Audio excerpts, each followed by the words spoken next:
न मे कर्मफले स्पृहा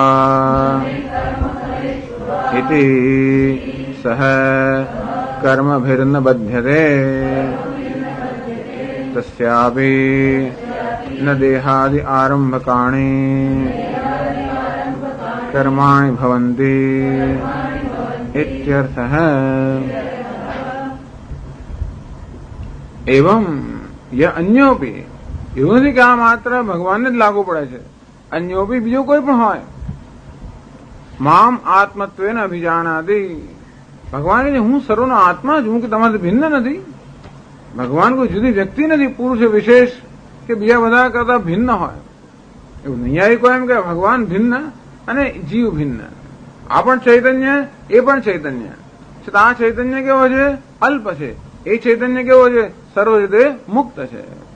એવો ઈશ્વર તટસ્થ અને જુદો નથી, ભિન્ન નથી, એ જ આત્મા છે.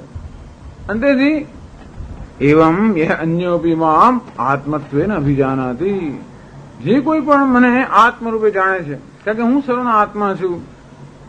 નાહમ કરતા ન મે કર્મફલે સ્પૃહા ઇતિ, અને આ રીતે કોઈ પણ એવું જ્ઞાન થાય કે હું અર્થાત આત્મા કરતા પણ નથી કે કર્મફળમાં સ્પૃહા પણ નથી.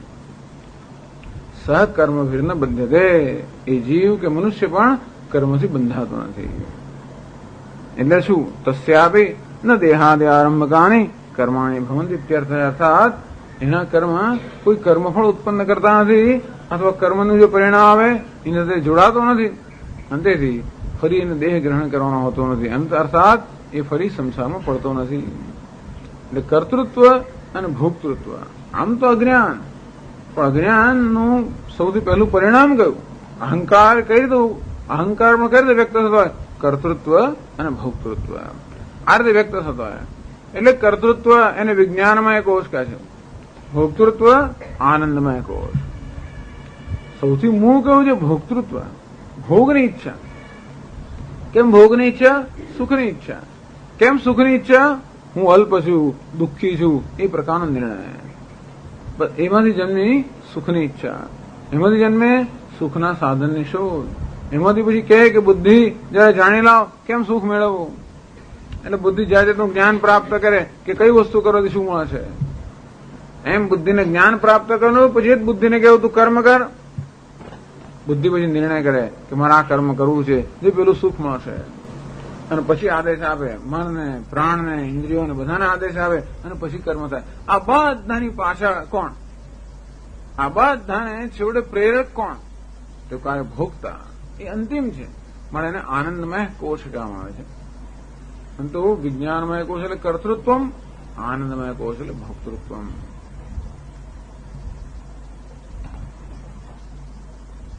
અર્જુન સ્વામીને ખૂબ ખુશ થયો. વાત તો બરોબર છે.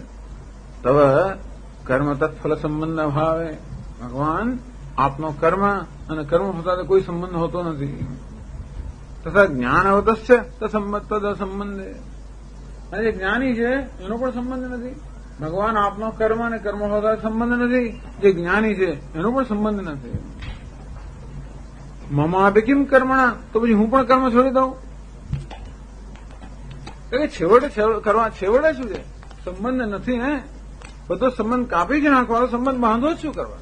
પ્રશ્ન એ છે ને, સંબંધને કાપી જ નાખો કર્મ સાથે. એ કારણ કે આ કરતા કર્મ કરતો હોવા છતાં પણ હું કર્મ કરતો નથી, ફળ ભોગવતો હોવા છતાં પણ ફળ ભોગવતો નથી. આવું જ્ઞાની પુરુષનું જ્ઞાન છે. અને આપતો પણ એવા છો, કારણ કે આત્મા છો. અને તો પછી મમાપી કિમ કર્મણા, અને તો પછી ભગવાન મારે પણ શા માટે કર્મ કરવું? કર્મ અને કર્મ સાથે સંબંધ મુક્ત જ થવાનું હોય તો પછી તો ભાષ્યકાર કહે છે 15મા શ્લોકની પહેલા, નાહંકર્તા ન મે કર્મ ફલે સ્પૃહા ઇતિ. નાહંકર્તા, હું કરતા નથી, કર્મ કરનાર નથી. ન મે કર્મ ફલે સ્પૃહા, મને કર્મફળમાં સ્પૃહા નથી. અર્થાત કર્તૃત્વ કે ભોક્તૃત્વ બેમાંથી એક વસ્તુ મારામાં નથી. એવું આ જે જ્ઞાન છે એની વાત કરે છે આગળ 15મા શ્લોકમાં. एवं ज्ञात्वा कृतं कर्म पूर्वैरपि मुमुक्षुभिः कुरु कर्मैव तस्मात् त्वम् पूर्वैः पूर्वतरं कृतम्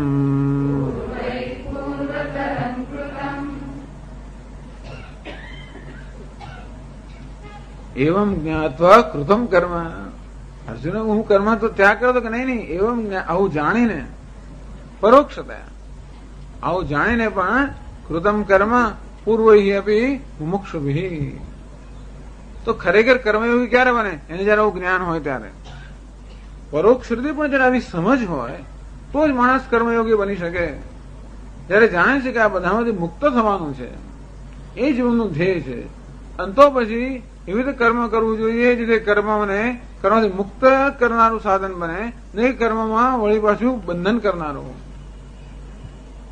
અંતેથી કર્મયોગી માટે પણ આ જ્ઞાન તો આવશ્યક છે જ. એવું જ્ઞાત્વા આ પ્રકારે જાણીને કૃતમ કર્મ પૂર્વૈ અપી મુમુક્ષુભિ પૂર્વકાળના જે પણ મુમુક્ષુ હતા જિજ્ઞાસુ હતા એમણે પણ આ રીતે આ જ્ઞાનથી જ કર્મ કર્યું આ સમજથી કર્મ કર્યું. અંતેથી કુરુ કર્મ ઇવ તસ્માત ત્વમ એ લોકોએ જેમ કર્યું માટે હે અર્જુન ત્વમ કર્મ કરું તું પણ કર્મ કર. અને કેવું કર્મ કર પૂર્વૈ પૂર્વતરમ કૃતમ કે ગમે તેવું કર્મ નહીં સ્વતંત્ર રીતે નહીં મનમાં આવે તેવું નહીં પૂર્વૈ પૂર્વતરમ કૃતમ પૂર્વના મોક્ષોએ પણ પરંપરા પ્રમાણે જે પ્રકારે કર્મ કર્યું એ રીતે તું પણ કર્મ કર. કર્મ કરતો ખરો જ પણ જોડે કેવું કર્મ કર એવું કર્મ જેવું પૂર્વના મુમુક્ષોએ કર્યું અને લોકો એવું કર્યું એમણે વળી પૂર્વ પ્રમાણે કરેલું. આમ પરંપરા પ્રમાણે એટલે કે વેદની અંદર જે પ્રકારે કરવાનું વિધાન છે એવું કરવા કોઈ સ્વતંત્ર કર્મ નહીં. અહીં મુખ્યત્વે ભગવદ્ ગીતામાં જે કર્મ કરવાની વાત છે એ વિહિત કર્મની વાત છે. પણ વ્યવહારની અંદર પણ એ વસ્તુ કઈ યદ કરો છો યદ અશ્નાસી યદ જુહોશી એમ કરીને પણ પછી એની અંદર કર્મની જે ભાવના છે એ અગત્યની છે. પણ ટૂંકમાં જે રીતે પૂર્વના મુમુક્ષોએ કર્મ કર્યું એ રીતે તું પણ કર્મ તો કરે જ. આવું જાણીને આ જ્ઞાન આવશ્યક છે કર્મયોગ માટે અને એટલા માટે આ જ્ઞાન આપવામાં આવ્યું. કહે છે શંકરાચાર્યજી એવં જ્ઞાત્વા કૃતં કર્મ પૂર્વૈ અપી અનુષ્ઠિતત્વાत् હા ક્રાંતૈ એટલું બધું છે અંદર હા બરાબર છે. પૂર્વૈ અપી અતિક્રાંતૈ મુમુક્ષુભિઃ કુરુ તેન કર્મૈવ ત્વમ ન તૂષ્ણીમાસનમ નાભિસન્યાસઃ કર્તવ્યઃ. જો શંકરાચાર્ય જ કહે છે નાભિસન્યાસ એવું આપણે કહેતા શંકરાચાર્ય સંન્યાસી જ વાત કરે છે એવું નથી. નાભિસન્યાસઃ કર્તવ્ય પોતે જ કહે છે. એનું આ પ્રકારનું અર્થઘટન કરે છે. ક્યારે કરવો અને ક્યારે ન કરવો બહુ અગત્યની વસ્તુ છે. સંન્યાસસ્તુ મહાબાહો દુઃખમાપ્તુમ અયોગતઃ. અને તેથી સંન્યાસ કર્તવ્ય એવં જ્ઞાત્વા આ પ્રકારનું જ્ઞાન પ્રાપ્ત કરીને કે ઈશ્વરને અર્થાત આત્માને ઈશ્વર જે આત્મા છે આત્માની અંદર કર્તૃત્વ પણ નથી અને ભોક્તૃત્વ પણ નથી. વાસ્તવમાં ભલે અત્યારે મને કર્તૃત્વ ભોક્તૃત્વ અનુભવ થાય છે એ પણ છે અને છતાં પણ એ કર્તૃત્વ અને ભોક્તૃત્વ કેવું છે એ વાસ્તવિક નથી. એ કેવું છે આધ્યાત્મિક છે અજ્ઞાન જન્મેલું છે અથવા તો મિથ્યા છે. અંતેથી ભલે મિથ્યાને સત્યતા અપાતી હોય છતાં વાસ્તવમાં કેવું છે આ મિથ્યા છે. આત્મામાં કોઈ વાસ્તવિક કર્તૃત્વ પણ નથી અને ભોક્તૃત્વ પણ નથી. એનો અર્થ એ થયો કે આત્મામાં કે ભોગવવાની આવશ્યકતા નથી. આત્મામાં ભોક્તૃત્વ અર્થ એ થયો કે ભોક્તૃત્વ આત્મા મુક્ત છે આત્મા કેવું પૂર્ણ છે અને કોઈ પ્રકારના ભોગની આવશ્યકતા નથી કારણ આત્મા પોતે જ ભોગ સ્વરૂપ છે. કોઈ અનુભવની આવશ્યકતા કે આત્મા અનુભવ સ્વરૂપ છે.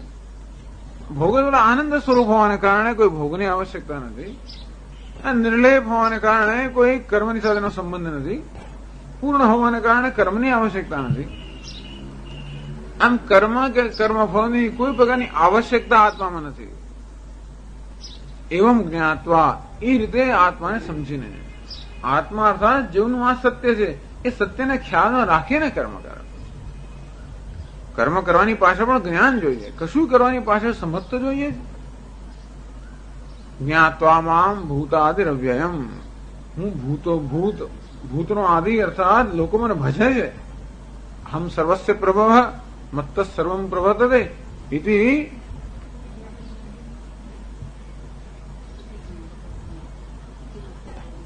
ઇતિ મત્વા ભજન્તે મામ બુધા ભાવસમન્વિતા ઇતિ મત્વા મામ ભજન્તે. અહમ સર્વસ્ય પ્રભવ, હું સર્વનો પ્રભવ છું, સર્વને ઉત્પન્ન કરનાર છું, સર્વની ઉત્પત્તિ મારામાં છે અને સર્વ મારા વડે જ પ્રેરાય છે, હું સર્વનો પ્રેરક છું. આ રીતે જાણીને લોકો મારું ભજન કરે છે. એટલે કયા ઈશ્વરનું ભજન કરવાનું? જેનું ભજન કરતા હોય એનું પણ જ્ઞાન તો હોવું જોઈએ. અંતે જે યોગી કર્મ કરી રહ્યો છે એને પણ કર્મના રહસ્યનું જ્ઞાન તો હોવું જોઈએ. છોડે શેને મળે કર્મ થાય છે? આ કર્મમાંથી મુક્ત થવા માટે, ભોગતૃત્વમાંથી પણ મુક્ત થવા માટે કર્મ થાય છે. એ મુક્તિ ન મળે ત્યાંથી કર્મ કરવું જોઈએ, અથવા મહદ અંશે મુક્તિ ન મળે ત્યાંથી કર્મ કરવું જોઈએ, એ પણ કહેવામાં આવે છે. એવમ જ્ઞાત્વા કૃતમ કર્મ પૂર્વૈ અપી અતિક્રાંતૈ પૂર્વૈ એટલે કે અતિક્રાંતૈ મુમુક્ષુભિ, પહેલા જે આગળ થઈ ગયા એ જે મુમુક્ષુ હતા એમના વડે પણ આ જ રીતે કર્મ થયેલું. અર્થાત હે અર્જુન, આ કર્મયોગ એ પણ પરંપરા છે. એવું નથી કે કર્મયોગનો હું આજે ઉપદેશ કરું છું અને માટે તું જ પહેલો છે જે કર્મ કરવાનો છે. અર્જુન એમ કે મને કેમ કહો છો? હું જ પહેલો છું? કઈ તું પહેલો નથી. આ તો આ પ્રકારની પરંપરા પહેલેથી ચાલતી જ આવી છે અને તેથી આમાં નવું કઈ નથી. આ પ્રકારના ઉપદેશમાં પણ નવું નથી કે મુમુક્ષુ કર્મ કરતા હોય એમાં પણ કઈ નવું નથી. એટલે કે છે અતિક્રાંતિ મુમુક્ષુ કુરુ તેના એટલે કે કારણ કે એમના વડે પણ આ રીતે જાણીને કર્મ થયેલું, તેથી તેને અહીંયા જે છે એ હેતુના અર્થમાં છે. કારણ કે અતિક્રાંત એટલે પૂર્વના મુમુક્ષુઓ પણ આ પ્રકારના જ્ઞાન સહિત કે સમજ સહિત કર્મ કરતા હતા. તેથી કર્મૈવ ત્વમ કુરુ કર્મૈવ તસ્માત ત્વમ કર્મ કુરુ કર્મ એવ કરું, તું કર્મ જ કર. કર્મ છે એવકાર ભગવાન જોડે, કુરુ કર્મ એવ તસ્માત ત્વમ. કદાચ કુરુ કર્મ કર તો કદાચ અર્જુન એમ કે બીજો વિકલ્પ હશે. ભગવાન કહે કર્મ એવ કરું, કર્મ જ કર. કર્મ જ કર એટલે શું? કશું ના કરીશ. કર્મ જ કર એટલે શું? તો કે ન ત્વમ તૂષ્ણીમાસનમ, ત્વમ ન તૂષ્ણીમાસનમ નાપી સંન્યાસ કર્તવ્ય. તૂષ્ણીમાસન એટલે કર્મને ટાળવું, બેસી રહેવું, કામ હોય છતાં પણ ન કરવું. નામ તૂષ્ણીમાસનમ કે હું તો કર્મ કરતો નથી. અથવા સંન્યાસ ઓફિશિયલી છોડી દો. બે વસ્તુ છે, ઓફિસમાં જવું અને કર્મ તોય ન કરો, નામ તૂષ્ણીમાસન. અને રાજીનામું આપી દો એટલે કે સંન્યાસ. આ બે વસ્તુ છે. સંન્યાસ રાજીનામું આપી દીધું, ભગવાન નથી જોઈતું, મારે પગાર નથી જોઈતો અને તે કર્મ નથી કરતો. રાજીનામું નો અર્થ એવો છે. સંન્યાસ નો અર્થ એવો છે કે મારે કોઈ પાસેથી જોઈતું નથી અને મારે કરવું નથી. સંન્યાસ કે મારે કોઈ પ્રકારનું ફળ જોઈતું નથી, કોઈની પાસે કઈ અપેક્ષા નથી અને માટે મારી કોઈ જવાબદારી પણ નથી. સંન્યાસ એટલે રેસિગ્નેશન. તૂષ્ણીમાસન એટલે ઓફિસમાં જવું ને કામ ના કરવું, એના તૂષ્ણીમાસન. એટલે કહે છે કે કર્મ જ કરનાર છે કે તું કર્મ અત્યારે અર્જુન અત્યારે કર્મ ટાળવા તૈયાર થયો છે, એ પણ યોગ્ય નથી. એટલે કે માત્ર રણ મેળા જતા રહો એ પણ યોગ્ય નથી.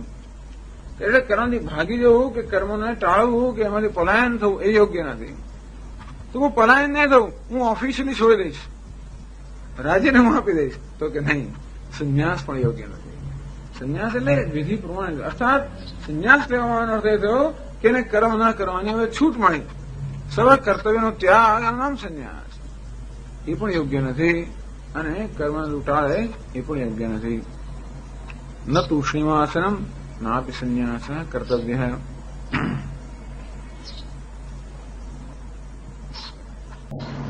એટલે કહે છે તસ્માત ત્વમ પૂર્વૈઃ અપી અનુષ્ઠિતત્વાत् તસ્માત એટલે ફરી પાછું એનો એ જ અર્થ આપે છે શંકરાચાર્યજી, પૂર્વૈહી અભી અનુષ્ઠિતત્વાત. કારણ કે પૂર્વના મુમુક્ષુએ પણ આ પ્રકારનું કરેલું છે અને મુક્ત થયા છે.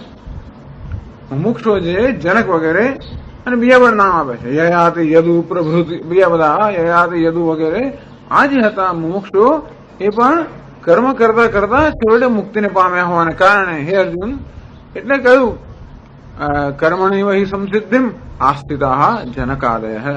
એ જનક તો જિજ્ઞાસુ કે મુમુક્ષ એવું આપણે ગણીએ તો એ પણ કર્મ કરતા કરતા જ સિદ્ધિને પ્રાપ્ત થયેલા છે. એટલે અર્જુન તારે પણ કર્મ કરવું જોઈએ.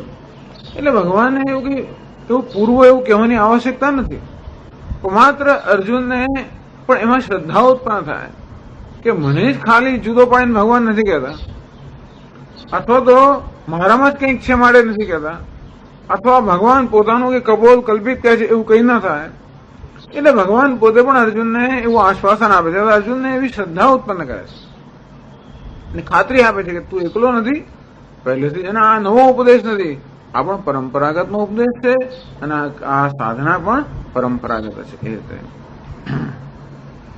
હવે જયારે એમ કહેવા કે હે અર્જુન તું કર્મ કર, તું જયારે આપણે કહીએ ત્યારે કોને કહેવામાં આવે છે? અર્જુન કે કોઈ પણ મનુષ્ય, કે તો જ્ઞાની હોય કે અજ્ઞાની હોય, બેમાંથી એક વસ્તુ હોય. તો અર્જુન તું જ્ઞાની છે કે અજ્ઞાની છે નિર્ણય કર. અને બંને રીતે પૂરું કર્મ. જનક બંને હતા કે કર્મણી વહી સંસિદ્ધિમ આસ્થિતા જનકાદય. એમાં પણ શંકરાચાર્ય મહારાજે સમજાવેલું કે જનકાદય, જનક વગેરે જે મહાત્માઓ હતા એમણે પણ કર્મ દ્વારા જ, કર્મરૂપી સાધન વડે જ અંતઃકરણ સિદ્ધિ પ્રાપ્ત કરીને જ્ઞાન પ્રાપ્ત કરેલું, અથવા કર્મણા સહ જ્ઞાન પ્રાપ્ત થયા પછી પણ કર્મ સાથે જ એમણે એ પ્રકાર કર્મનો એમને ત્યાગ નહોતો કર્યો. એટલે કર્મણા એનો અર્થ થયો કે કર્મ દ્વારા, અથવા કર્મનો અર્થ થયો કર્મણા સહ. જો જ્ઞાની હોય તો પણ એમણે કર્મ ચાલુ રાખેલું, અજ્ઞાની હોય તો કર્મ દ્વારા એમણે અંતઃકરણ શુદ્ધિ મેળવેલી, અને જ્ઞાની હતા તો પણ એમણે કર્મનો સંન્યાસ કરવાની શક્યતાઓ છતાં પણ એમણે કર્મનો ત્યાગ નહોતો કર્યો. અને એ જ વસ્તુ અહીંયા પાછા શંકરાચાર્ય કહે છે, યદિ અનાત્મજ્ઞસ્ત્વં તદા આત્મશુદ્ધ્યર્થમ તત્વવિચ્છેદ લોકસંગ્રહાર્થમ પૂર્વૈઃ જનકાદિભિઃ પૂર્વતરમ કૃતમ ન અધુનાતરમ કૃતમ નિર્વર્તિતમ.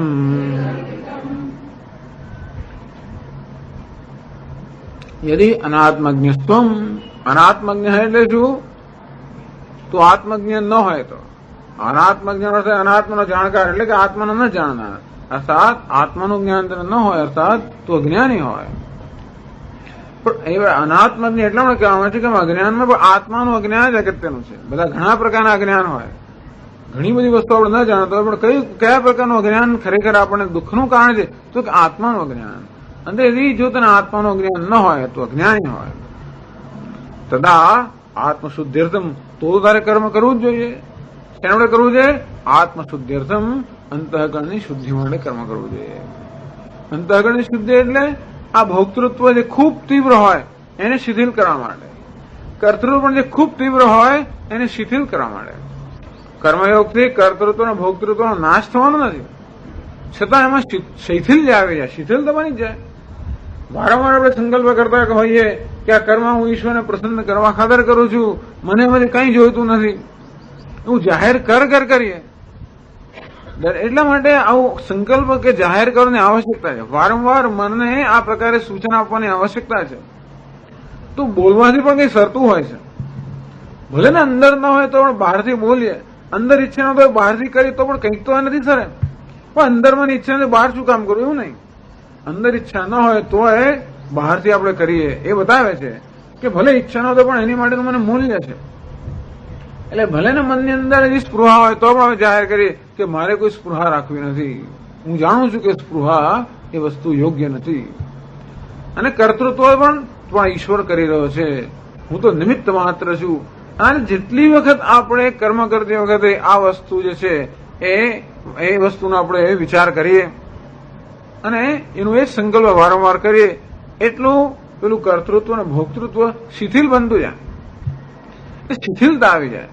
અંતિમ નાશ ક્યારે થાય? જ્ઞાનથી થાય, બરોબર છે.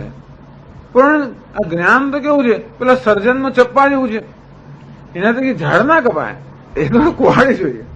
ઝાડ કાપવા માટે કુહાડી જોઈએ અને પછી છેલ્લે જરાક આમ પોલિશિંગ કરવું હોય તો બરોબર છે. અને એટલા માટે શરૂઆતનું જે છે એના માટે પેલી કુહાડી કે કર્મયોગ રૂપી પેલું મોટું શું કહેવાય ટ્યુનિંગ અપ, ફાઇન ટ્યુનિંગ છે, બરોબર વિચારથી. તો મોટું ટ્યુનિંગ અપ છે ને મને શું જોઈએ? કર્મ જોઈએ. એટલે કર્મયોગથી મહદઅંશે આ ભોક્તૃત્વ અને કર્તૃત્વ શિથિલ થતું જાય. એ કર્મ ક્યારે યોગ બને?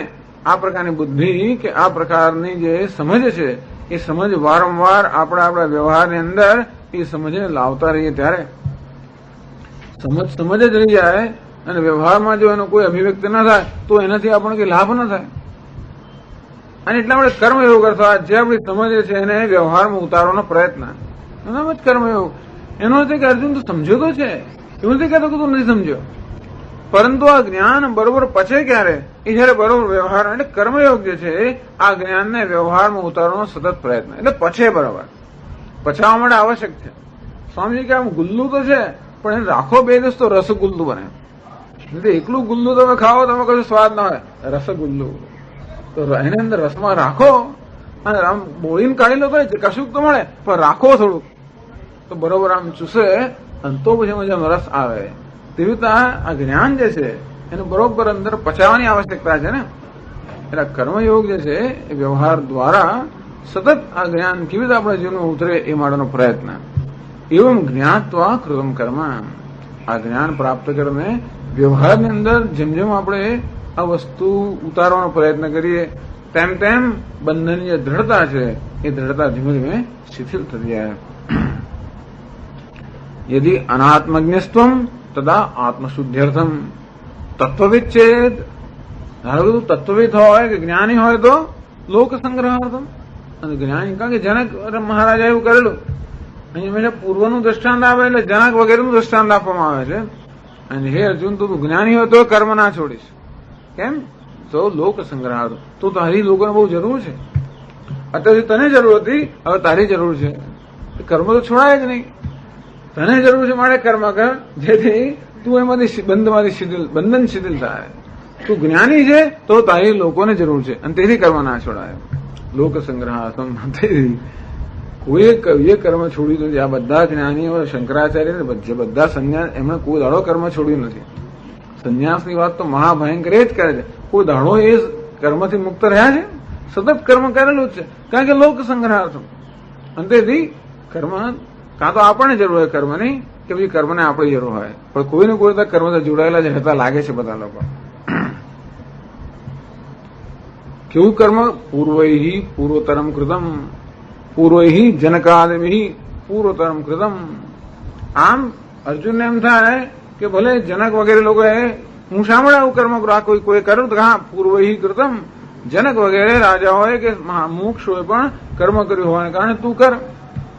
તો કે એમને ભલે કર્યું પણ મારે સાંભળે કરવું. પૂર્વતરમ કૃતમ, આ જનક વગેરે મોક્ષ હોય પણ એમની પહેલાના મુમુક્ષુઓ જતા પૂર્વતરમ, જે કર્મ પહેલેથી ચાલતું આવતું હતું એ જ રીતે જનક વગેરે પણ કરેલું. અને તેથી જનક અને અશ્વપતિ જે કઈ એવા મહાપુરુષો થઈ ગયા એ લોકોએ પણ આવી રીતે પૂર્વ મોક્ષની પરંપરાને અનુસરીને કર્મ કરેલું. અને માટે એમાં કંઈક છે, એવું કર્મ કરીને એ લોકો મુક્ત થયા. એનો અર્થ એ તો કે કર્મમાં આ પ્રકારની શક્યતા છે અને તેથી તું પણ કર્મ કર. કર્મમાં કંઈક લાભ મેળવવાનો છે, જે લાભ એ લોકોને પ્રાપ્ત થયો અને એ લોકો જ્ઞાની બન્યા. અને તું પણ કર્મ કર જેથી તું પણ જ્ઞાની બની શકે. ન અધુનાતનમ કૃતમ, કે આવું કોઈ નવીન કપોલ કલ્પિત કર્મ નથી. જે જનક વગેરે જે કર્મ કરેલું પણ એમણે કપોલ કલ્પના નહીં કરેલું. એમણે જે કર્મ કર્યું એ પણ એમના પૂર્વના મુમુક્ષો હતા એને અનુસરણ કરેલું. અને તેથી તું પણ એનું અનુસરણ કર. નિર્વર્તિતમ.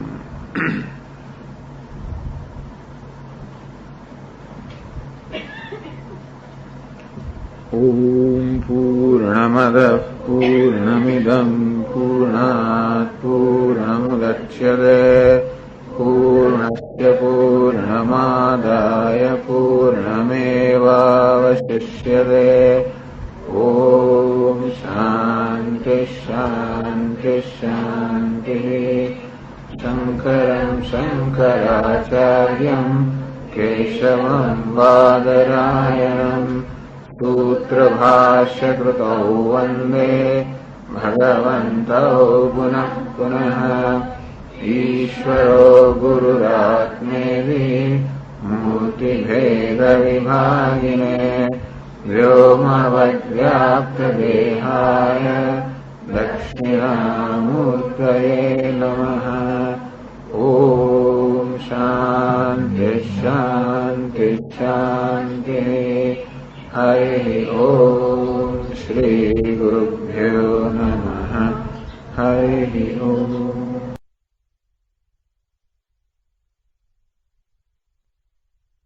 ઓમ નારાયણઃ પરો વ્યક્તાત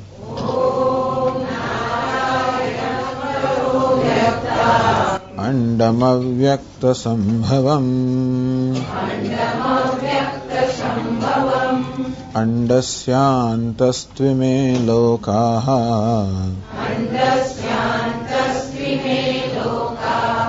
સપ્તદ્વીપા ચ મેદિની.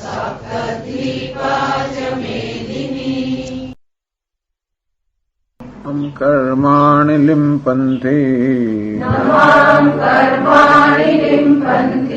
ન મે કર્મફલે સ્પૃહા ઇતિ માં યોऽભિજાનાતિ કર્મભિર્ન સ બધ્યતે. એવં જ્ઞાત્વા કૃतं કર્મ પૂર્વૈરપી મુમુક્ષુભિઃ કુરુ કર્મૈવ તસ્માत् ત્વં પૂર્વૈઃ પૂર્વતરં કૃતम्.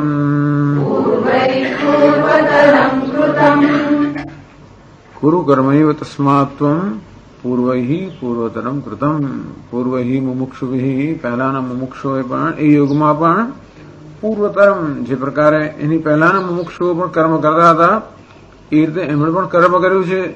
એ કર્મ દ્વારા જ એમણે પણ અંતઃકરણ શુદ્ધિ દ્વારા જ્ઞાન પ્રાપ્ત કર્યું છે. એના માટે હે અર્જુન કુરુ કર્મયો તસ્માત્ ત્વં તું પણ કર્મ કર અને કર્મ જ કર. અર્થાત ન છે તુષ્ણીમ ભાવ એટલે કર્મનો ત્યાગ ન કરીશ ન છે કર્મ સંન્યાસ કર્તવ્ય કે કર્મ છોડી દઉં સંન્યાસ લેવું પણ યોગ્ય નથી કે કર્મ આપણી સમક્ષ હોય અને એ કર્મને ટાળવું એ પણ યોગ્ય નથી. તું કર્મ કર. આ પ્રકારે ભગવાને નમામ કર્માણિ લિમ્પન્તિ. સત્ય શું છે તો કે આત્માને કર્મ લેપાયમાન પણ કરતા નથી કે આત્મામાં કર્તૃત્વ નથી. નમે કર્મફલે સ્પૃહા. આત્માને કોઈ કર્મ ફળમાં સ્પૃહા ભગવાન આત્મદ્રષ્ટિએ કહે છે કે કર્મના ફળમાં કોઈ સ્પૃહા નથી. પૂર્ણત્વાત પૂર્ણ હોવાને કારણે કોઈ સ્પૃહા નથી. આથી આત્મામાં ભોક્તૃત્વ નથી પૂર્ણ હોવાને કારણે અને કર્તૃત્વ નથી અહંકાર ન હોવાને કારણે. બસ આ સત્ય છે આત્મા વિશે અને આ સત્યને ધ્યાનમાં રાખીને તું કર્મ કર. અર્થાત અત્યારે આત્મા અકર્તા છે એવું તારું જ્ઞાન નથી પરંતુ પારમાર્થિક દ્રષ્ટિએ આત્મા અકર્તા છે અર્થાત અહંકાર રહિત છે અને આત્મા પૂર્ણ હોવાના કારણે એનો ભોક્તૃત્વ નથી. આ પ્રકારે જ્ઞાનથી આ પ્રકારની સમજથી તું કર્મ કર. અને તેથી કર્તૃત્વનો આરોપ પોતાના પર ન કરીશ કે ભોક્તૃત્વનો આરોપ પણ પોતાના પર ન કરીશ. અથવા એ જયારે આરોપ થતો હોય ત્યારે એ વસ્તુને પણ સમજીને કે આ પ્રકારનો આરોપ થઈ રહ્યો છે અને સ્પૃહા ન રાખીશ. કારણ કે સ્પૃહા રાખવાનું કારણ નથી. ભગવાનને સ્પૃહા નથી એનો નથી કે આત્મામાં સ્પૃહા નથી. આત્મામાં સ્પૃહા નથી કારણ કે સ્પૃહાનું કારણ નથી. કેમ કારણ નથી? આત્મા પૂર્ણ છે. એ હોવાને કારણે સ્પૃહા ન હોવાનું કારણ નથી. ભલે સ્પૃહા હોય છતાં પણ એ સ્પૃહાને સત્યત્વ તો ન અપાય અને સ્પૃહાથી પ્રેરાઈને કર્મ ન થાય. એવમ જ્ઞાત્વા કૃતમ કર્મ. કેમ ભગવાન કર્મફળમાં સ્પૃહાનો ત્યાગ કરવાનું કેમ કહે છે? જ્યાં સુધી કર્મફળમાં સ્પૃહા કરવામાં આવે ત્યાં સુધી પેલી જે અપૂર્ણતાની લાગણી છે એ જ વસ્તુને મહત્વ આપવામાં આવે, એને સત્યતા આપવામાં આવે. તો કે નહીં, એ સ્પૃહાને સત્યતા ના આપીશ, કર્તૃત્વને સત્યતા ના આપીશ. ભલે હોય છતાં સત્યતા ના આપી. હોવું એક વસ્તુ છે અને સત્યતા આપવી પડે બીજી વસ્તુ છે. મનની અંદર કંઈક વસ્તુ હોય, હવે કામ, ક્રોધ, રાગ, દ્વેષ હોય, એક વસ્તુ છે, અને છતાં પણ હું કામી છું, હું ક્રોધી છું, આ રાગ દ્વેષ સત્ય છે, એનું ખાસ કારણ છે અને રાગ દ્વેષ થવા જોઈએ. એટલે એ વસ્તુને આપણે સત્યતા આપીએ. રાગ દ્વેષ થતા હોય એક વસ્તુ છે, પરંતુ એને આપણે સમર્થન આપીએ તો એ વસ્તુને વળી પાછું પ્રોત્સાહન મળે. અને એ વસ્તુનું પ્રોત્સાહન ના અપાય. કર્મ દ્વારા સામાન્ય રીતે કર્મ અહંકારને અને કર્મફળની સ્પૃહાને પ્રોત્સાહન અપાતું હોય છે. એમ કરવાથી કર્મ બંધનકારક બને છે. અને એ કર્મ કરીએ અને છતાં કર્મ બંધનકારક ક્યારે ન બને? જયારે કર્મમાં જે અભિમાન, અહંકાર છે એને પ્રોત્સાહન ના અપાય, અને ફળમાં જે સ્પૃહા છે એને પણ પ્રોત્સાહન ના અપાય. જ્ઞાની પુરુષ જેવા તો સ્પૃહા હોતી નથી, અહંકાર હોતો નથી, પણ જે મુમુક્ષુ જેમાં સ્પૃહા પણ છે અને અહંકાર પણ છે, અને મારે તો કર્મ યોગ છે, પણ યોગની ભાવનાથી કર્મ કરો, અર્થાત આ સ્પૃહાને અથવા અહંકારને મહત્વ કે સત્યતા ના આપે. એવમ જ્ઞાત્વા, આ પ્રકારે જાણીને હે અર્જુન તું કર્મ કર, અને એવું કર્મ કર જે પહેલાના મુમુક્ષુઓ કર્યું હોય, અને એવી રીતે કર જેવું એમણે કર્યું હોય.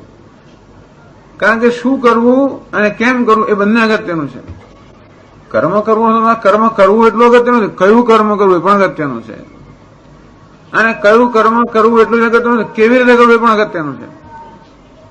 કઈ દ્રષ્ટિ હોય એ પણ અગત્યનું હોવાને કારણે જે દ્રષ્ટિ રાખીને પૂર્વના મુમુક્ષુએ કર્મ કરેલું એ રીતે હે અર્જુન તું કર્મ કર.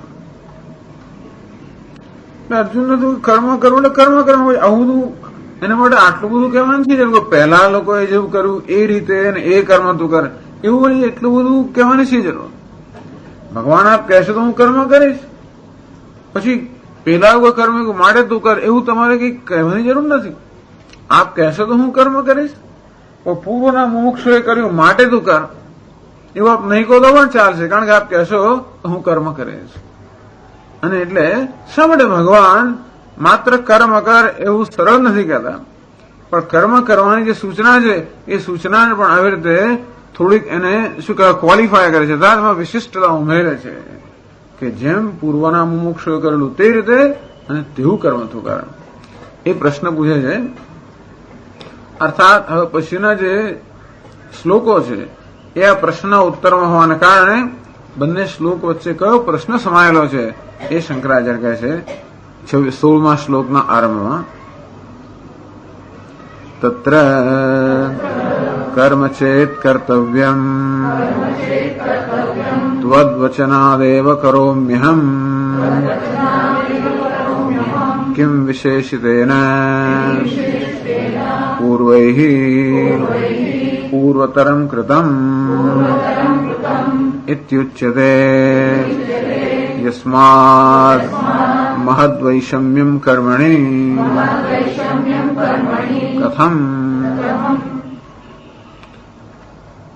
તત્ર એટલે કે આ લોકની અંદર કર્મ ચેત કર્તવ્યમ, અર્થાત કર્મ જો કરવું જ જોઈતું હોય તો જ વચનાદેવ કરોમ્યહમ, તો આપના વચનથી આપ કહો છો, મારા આપના ઉપદેશથી કે આપની સૂચનાથી હું કર્મ કરીશ. કેમ વિશેષિત એને ભગવાન આપ કહો છો કે તું કર્મ કર, અને પૂર્વના મુમુક્ષુએ કર્યું તું અને એમણે અમુક રીતે કરેલું માટે તું કર્મ કર, એવું કહેવાની કેમ આપને જરૂર પડી? કેમ વિશેષિત એને, અર્થાત આપે જે સૂચન કે આપે જે આજ્ઞા આપી કે આદેશ આપ્યો એમાં આવું વિશેષણ ઉમેરવાની શું જરૂર પડી? આદેશમાં વિશેષણ ઉમેરવું એટલે કે રસોઈ કર, ચા કર, પછી આપણે કહીએ કે જો પહેલેથી ચા ના નાખી દઈશ અંદર, બહુ ના ઉકાળીશ, બહુ ના નાખીશ એમ.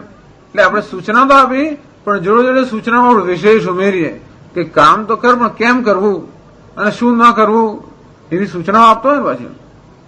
જો આજે રસોઈ છોકરીને સોંપી તો 50માં સૂચના આપે, દાળ કેમ મૂકવી ને કેટલું પાણી ને કેટલું ઉકાળવાનું શું કરવું, જો અંદર દાળ નીચે રહી જાય બધું એવું થતું હોય ને, ઉપર પાણી નીચે દાળ, એટલે પછી આમ પીરસનાર આપડે પીરસ હલાવે ને પીરસે લોકો એમને ઉપરથી અક્કલે ના થાય કે પાણી પીરસવાનું કે દાળ પીરસવાની, ઉપર પાણી પીરસે એટલે હવે કેવું પડે કે હલાવે પીરસ. એટલે આપણે ઘણી વાર સૂચનાઓ આપે પીરસ, પણ એ સૂચનાઓ વિશેષણ હલાવીને દાળ મૂકે એમ, કારણ કે દાળમાં જે નીચે છે એ વસ્તુ અગત્યની છે. દૂધપાક પણ પીરસે તો ઉપર રેડ નીચેથી પીરસ, કઈ વસ્તુ કેવી અગત્યની વસ્તુ છે ને. એટલે આ લોકો એમ કે છાશ શું છે પેલી કહેવત, છાશ નહીં બે વસ્તુ છે. હા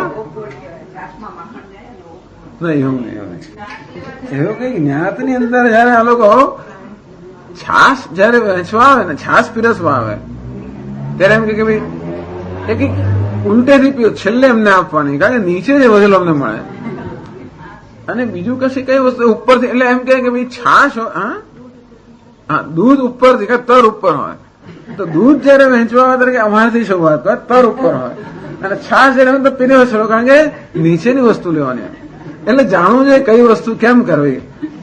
અને માત્ર કર્મ કરવું એ અગત્યનું નથી, પણ એટલે ભગવાન સૂચના આપે કર્મ તો કર તો ખરો જ, એ તો ખરું જ, પરંતુ કઈ રીતે કર્મ કરવું, કયું કર્મ કરવું એવું બધું ભગવાન કેમ કહેવાની જરૂર પડે, કેમ વિશેષિત એના અર્થાત આ જે સૂચના આપો છો એમાં આવો વિશેષણ કેમ ઉમેરો છો કે પૂર્વૈ પૂર્વતર કર્મ કૃતમ ઇતિ વિશેષ તેના, કે પૂર્વૈ પૂર્વના મુમુક્ષુઓએ વળી પૂર્વતરમ એમણે કોઈ પરંપરા પ્રમાણે જે ચાલતું આવ્યું છે કર્મ એ કર્યું. ઇતિ ઉચ્ચતે એવું શા માટે આપ કહો છો?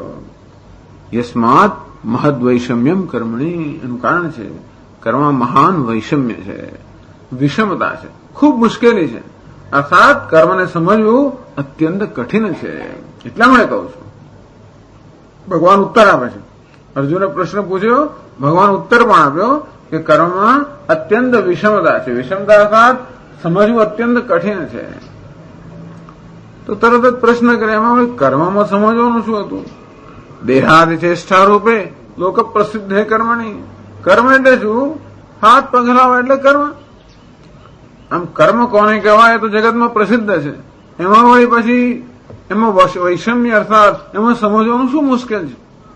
જાણે કે ભગવાન કર્મ સમજવું કઈ સરળ નથી, બહુ મુશ્કેલ છે. તો ભગવાન કર્મ એટલે શું? હાથ પગની ચેષ્ટા, હાથથી પગથી વાણીથી આ બધાથી કર્મ કરવું એમ નામ કર્મ, ચેષ્ટા કરવું નામ કર્મ. એમાં વળી એટલું મોટું શું વૈષમ્ય અથવા એમાં એવી શું વિષમતા કે સમજવાની ગહનતા છે? કથમ પ્રશ્ન કરે છે. એટલે ભગવાન ઉત્તર આપે છે 16મા અને 17મા શ્લોકમાં. કિં કર્મ કિમ કર્મેતિ કવયોપ્યત્ર મોહિતાઃ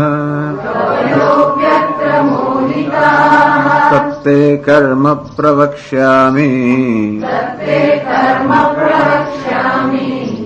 યજ્ઞાત્વા મોક્ષસે શુભાત. સંભળાય છે એટલે if you don't increase the voice it will all right because it gives. એ તો બહુ સેન્સિટિવ વસ્તુ છે, ગહન વસ્તુ છે, વિષમ, એની બહુ વિષમતા છે. છું નીચું વાળું અવળું કોણ જાણે.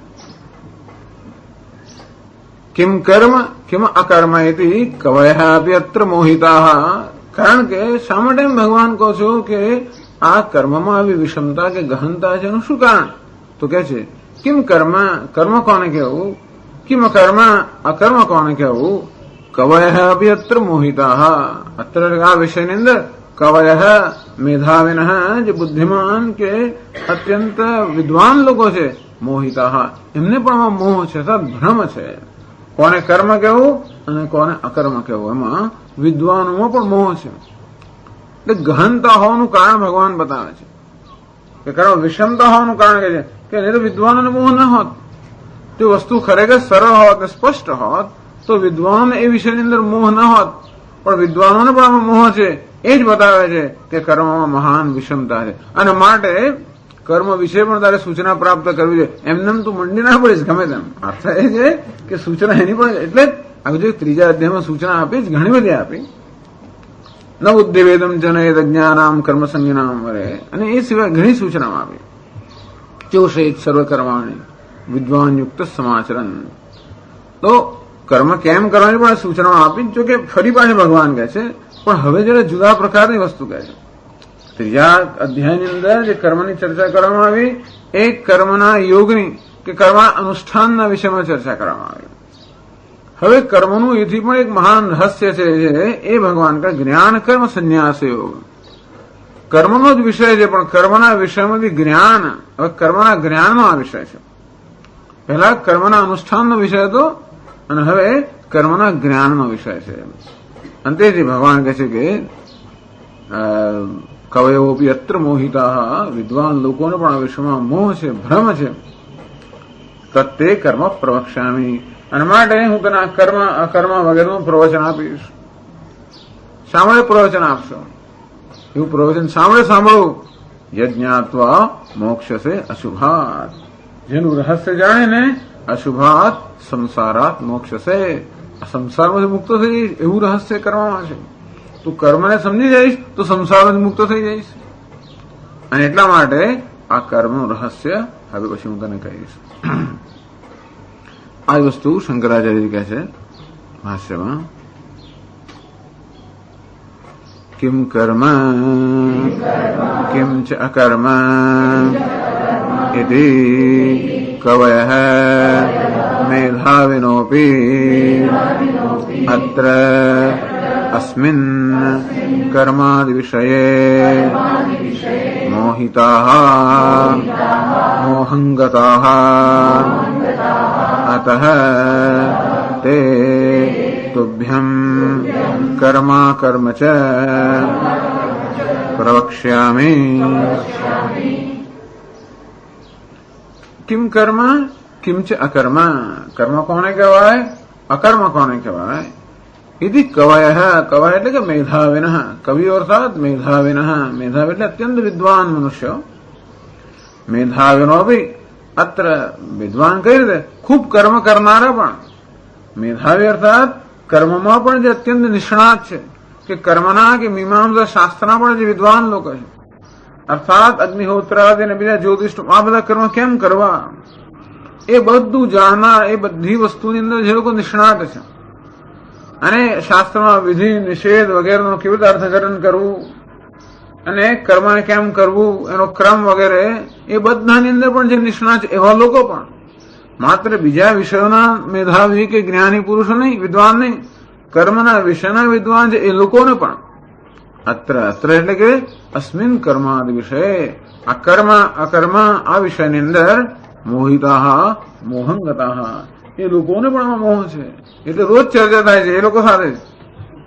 વેદાંતિને ચર્ચા કોને થાય, મીમાંસકો સાથે જ. એટલે કર્મનિષ્ઠ માણસો, કર્મઠ માણસો, કર્મના પંડિતો, અને એમની સાથે જ ચર્ચા. કારણ કે એ લોકો પણ આ કર્મ અને અકર્મ વિષયની અંદર અત્યંત ભૂલ ખાઈ ગયેલા છે. મોહિતા મોહંગતા. અતઃ એ કારણે અથવા જાણવાની વસ્તુ છે.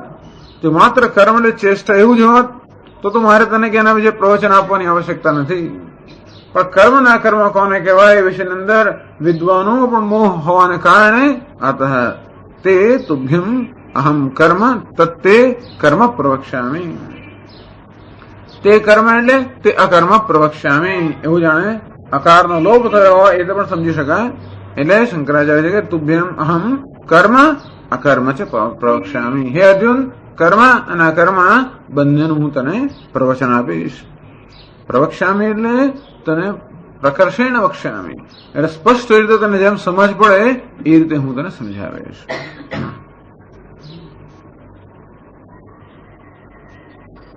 તો પ્રશ્ન પૂછે છે શા માટે?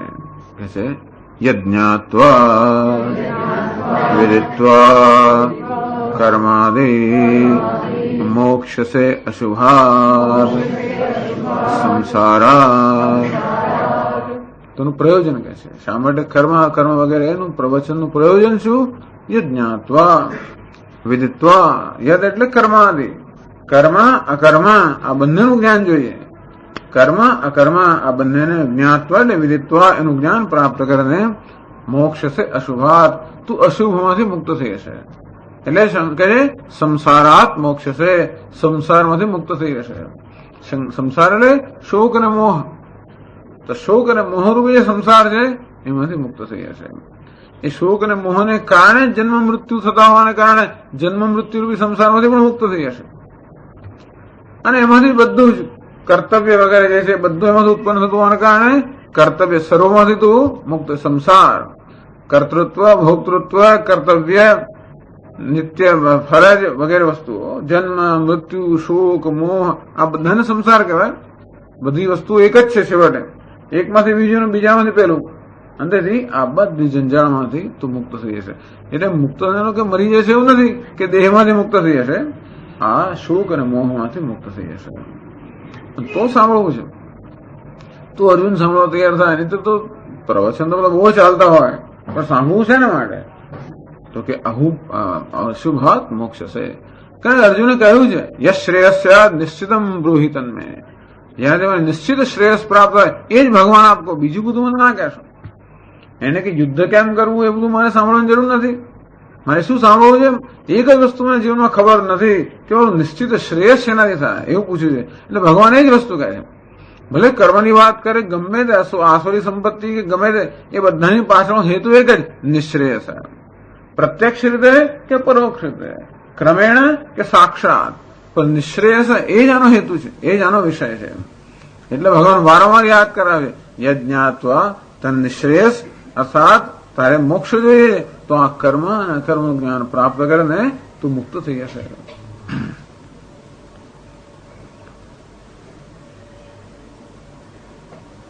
તો કે પછી કદાચ હજી અર્જુનને થાય કે એવું મોટું મોટું શું છે કે કર્મ અને અકર્મ એવું જાણવા જેવું છે શું? એટલે કદાચ એને રસ ના પડે. અશુભમાંથી મોક્ષ થઈએ હું જાણું છું, અંતેથી મને કહેવાની શું જરૂર છે? એટલે આગળના શ્લોક પહેલા શંકરાચાર્ય સમજાવે છે ન ચેત ત્વયા મંતવ્યમ ન ચ એતત ત્વયા મંતવ્યમ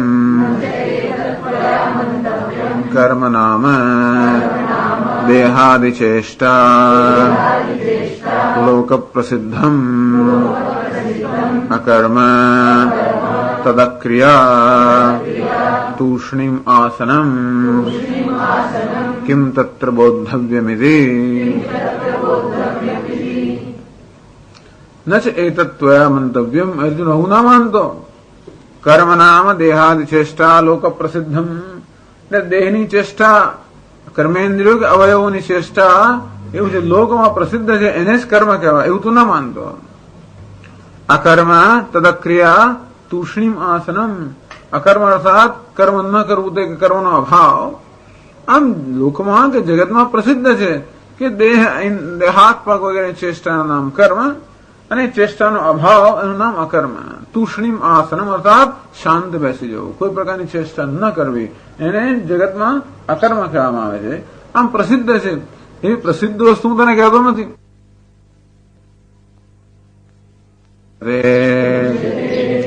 અર્થાત એવું શા માટે કે એમાં જાણવા યોગ્ય શું છે? એ 17મો શબ્દ શ્લોક છે જે એ આનું હેતુ એટલે કે કારણ સમજાવે છે કે શા માટે કર્મ અને અકર્મમાં કંઈક વધારે છે. માત્ર હાથ પગની ચેષ્ટા એટલે કર્મ અને ચેષ્ટાનો અભાવ એટલે અકર્મ, એથી વધારે કંઈક છે એમાં. અને તેથી એનું કંઈક રહસ્ય છે જે જાણવા યોગ્ય છે. એનો પ્રસ્તાવ ભગવાન 17મા શ્લોકમાં આપે છે. કર્મણો હ્યપી બોદ્ધવ્યમ બોદ્ધવ્યં ચ વિકર્મણઃ અકર્મણશ્ચ બોદ્ધવ્યમ ગહના કર્મણો ગતિઃ.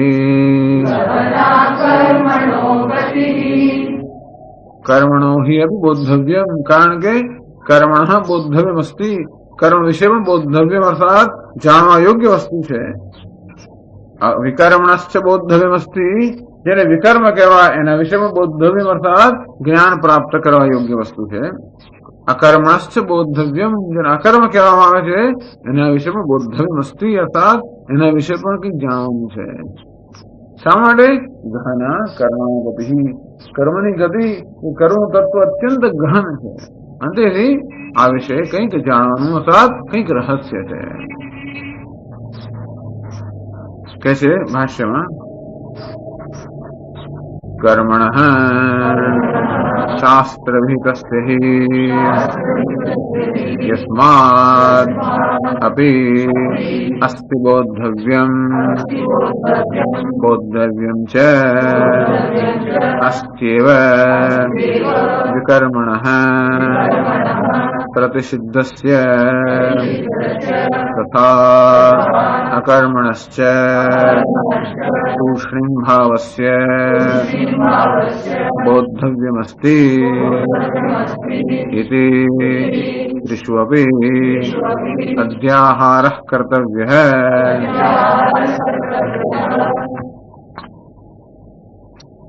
કર્મ એટલે શાસ્ત્ર વિહિતસ્ય. કર્મ કોને કહેવું? તો શંકરાચાર્ય કહે છે કર્મણઃ બોદ્ધવ્યમસ્તિ. કર્મ વિશે કંઈક જાણવાનું છે, અર્થાત કર્મ વિશે કંઈક રહસ્ય છે. એ કર્મ શું કહેવાય? શાસ્ત્ર વિહિતસ્ય કર્મણઃ. શાસ્ત્રની અંદર જેનું વિધાન કરવામાં આવ્યું છે, કર્તવ્ય તરીકે જેનો આદેશ આપવામાં આવે છે, એને અહીં કર્મ કહેવામાં આવે છે. એના વિશે પણ જાણવાનું છે. બોદ્ધવ્યમ છે અકાર વિકર્મણ. વિકર્મ એટલે કે જે વિરુદ્ધ કે વિપરીત કર્મ, એટલે કે શાસ્ત્રની અંદર જેનો નિષેધ કરવામાં આવે છે, હિંસામ ન કુર્યાત વગેરે, તો જેનો નિષેધ કરવામાં આવે છે એને અહીં શંકરાચાર્ય વિકર્મ. આ શબ્દોનો શું અર્થ કરવો? કર્મ, અકર્મ અને વિકર્મ, એ ત્રણ શબ્દોનો શું અર્થ કરવો એ બતાવે છે. કે કર્મ એટલે શાસ્ત્રમાં જેનું વિધાન કરવામાં આવ્યું છે કર્તવ્ય તરીકે. વિકર્મ અર્થાત જે વિપરીત કર્મ છે, અર્થાત જેનો પ્રતિષેધ કરવામાં આવે છે, પ્રતિષિદ્ધસ્ય. અને અકર્મ એટલે તૂષ્ણીં ભાવસ્ય. અકર્મ નિષ્ક્રિયતા, કઈ ન કરવું. અકર્મણશ્ચ તૂષ્ણીં ભાવસ્ય બોદ્ધવ્યમસ્તિ. આ ત્રણેયમાં બોદ્ધવ્યમસ્તિ બધું ઉમેરવાનું છે. દરેક ની અંદર ઉમેરવાનું, અથવા દરેક ની અંદર અધ્યાહાર કરવાનો. કર્મણઃ અપી બોદ્ધવ્યમ, વિકર્મશ્ચ બોદ્ધવ્યમ, અકર્મશ્ચ બોદ્ધવ્યમ અસ્તિ. અસ્તિ એટલે છે. બોદ્ધવ્યમ અસ્તિ, બોદ્ધવ્યમ અસ્તિ. અસ્તિ ત્રિષુ અપી અધ્યાહારઃ કર્તવ્યઃ. આ ત્રણ અસ્તિ છે, બોદ્ધવ્ય છે. કર્મમાં, વિકર્મમાં અને અકર્મમાં ત્રણેય અંદર કંઈક જાણવા યોગ્ય રહસ્ય છે. શા માટે એવું શું છે રહસ્ય? અથવા તો શા માટે એવું જાણવાનું છે? લાગા છે યસ્માન ગહના વિષમા દુર્જ્ઞાન કર્મણઃ इति उपलक्षणार्थं कर्मादीनां कर्म विकर्मणां गतिः याथात्म्यं तत्त्वम् इत्यर्थः. तस्मात् कारण के गहना कर्मणो गतिः. गहना એટલે વિષમ, અત્યંત વિષમ. વિષમ એટલે દુર્જ્ઞાન, જેનું જ્ઞાન પ્રાપ્ત કરવું અત્યંત કઠિન છે. એવી કર્મની ગતિ. ગતિ એટલે યાથાત્મ્યમ. ગતિ શબ્દનો થયા છે જ્ઞાન. વારંવાર ગતિ શબ્દનો અર્થ જ્ઞાન એવો થતો હોય છે. એટલે ગતિ એટલે માત્ર ધ્યેય એવું નહીં, પણ ગતિ એટલે છેવટે ગતિ. મનમાં પણ આપણે સમજ પડે તો એને અહીંયા ગતિ શબ્દો આવે. ગતિ એટલે યાથાત્મ્યમ. આમ કર્મનું યાથાત્મ્ય અત્યંત દુર્જ્ઞાન એટલે અત્યંત જાણવું અત્યંત કઠિન છે. કર્મ હેતુ ઉપલક્ષણાર્થમ કર્માદીનામ કર્માકર્મ વિકર્મણામ. ભગવાન કહે છે ગહના કર્મણઃ ગતિ. આ કર્મની ગતિ અત્યંત ગહન છે. કર્મ શબ્દ જયારે ભગવાન આપણે છે ત્યારે કર્મ, અકર્મ, વિકર્મ ત્રણ સમજી લેવાના. પ્રસ્તાવના ત્રણ નીકળે. કર્મણો બોદ્ધવ્યમ, વિકર્મશ્ચ બોદ્ધવ્યમ, અકર્મશ્ચ બોદ્ધવ્યમ. કર્મ, વિકર્મ અને અકર્મ ત્રણેયમાં કઈક રહસ્ય છે. અને પછી ભગવાન એમ જ કે માત્ર કર્મની ગતિ ગહન છે, એનો તો વિકર્મ અને અકર્મની ગતિ ગહન નથી, એ પણ ગહન છે. આમ કર્મ, વિકર્મ અને અકર્મ આ ત્રણેયની ગતિ અર્થાત એનું જે રહસ્ય સાચું તત્વ છે એ ખરેખર અત્યંત ગહન છે. ગહન તો વેદાંતની દ્રષ્ટિએ, આમ તો એનું રહસ્ય છે એ પૂર્વ મીમાંસામાં કર્મકાંડમાં ખૂબ દર્શાવેલું છે. કર્મ એ પ્રકારનું રહસ્ય કે કર્મ કઈ રીતે કરવું કોણે કરવું, શા માટે કરવું, શું પરિણામ આવે, આ બધું પણ કર્મ વિશેનું એક રહસ્ય. એ રહસ્ય તો ખરું જ, પણ એ ઉપરાંતનું કોઈ રહસ્ય છે. એવું રહસ્ય જાણનારા લોકો છે અંદર છે ને આવી જાવ, મને જગ્યા છે આ બાજુ. અને એક પ્રકારનો જેમ ઘડો બનાવ્યો હોય તો ઘડો કોણે બનાવ્યો, ક્યારે બનાવ્યો, કેવી રીતે બનાવ્યો, એની શું એની કેપેસિટી કેટલી છે વગેરે વગેરે, શાનો ઉપયોગ છે, કેવાની ડિઝાઇન, એ પણ એનું એક રહસ્ય છે. અને ઘડા વિશે બીજું પણ રહસ્ય છે. કયું? તો ઘડાનું તત્વ કયું? તો કે માટી. એનું બીજું રહસ્ય છે. અને તે કર્મનું પણ એક રહસ્ય છે. કેમ કરવું, કોણે કરવું, ક્યારે કરવું, કેવી રીતે કરવું વગેરે. એ સિવાય પણ કર્મનું એક બીજું રહસ્ય, કર્મનું તત્વ છે, એનું બીજું રહસ્ય છે. અને ગહના કર્મણો ગતિ, એવું બંને રીતે ગહન છે કર્મ. કયા કર્મનું શું પરિણામ આવે કઈ કહેવાય નહીં. અત્યારે જે થઈ રહ્યું છે કયા કર્મનું પરિણામ છે, અત્યારે જે થઈ રહ્યું છે કેમ થઈ રહ્યું છે, શા માટે આ થાય છે, એ સમજવું અત્યંત કઠિન છે. એ રીતે પણ કર્મની ગતિ અત્યંત ગહન છે. જગતની અંદર કે આપણા જીવનમાં જે બધી વસ્તુઓ થઈ રહી છે એ સમજાતી નથી આપણને. મેં તો કઈ કર્યું નથી, મને કેમ આમ થાય છે, અને આટલું કર્યું કેમ એને કઈ થતું નથી વગેરે, આવો પ્રશ્નો રોજ આપણે થાય છે.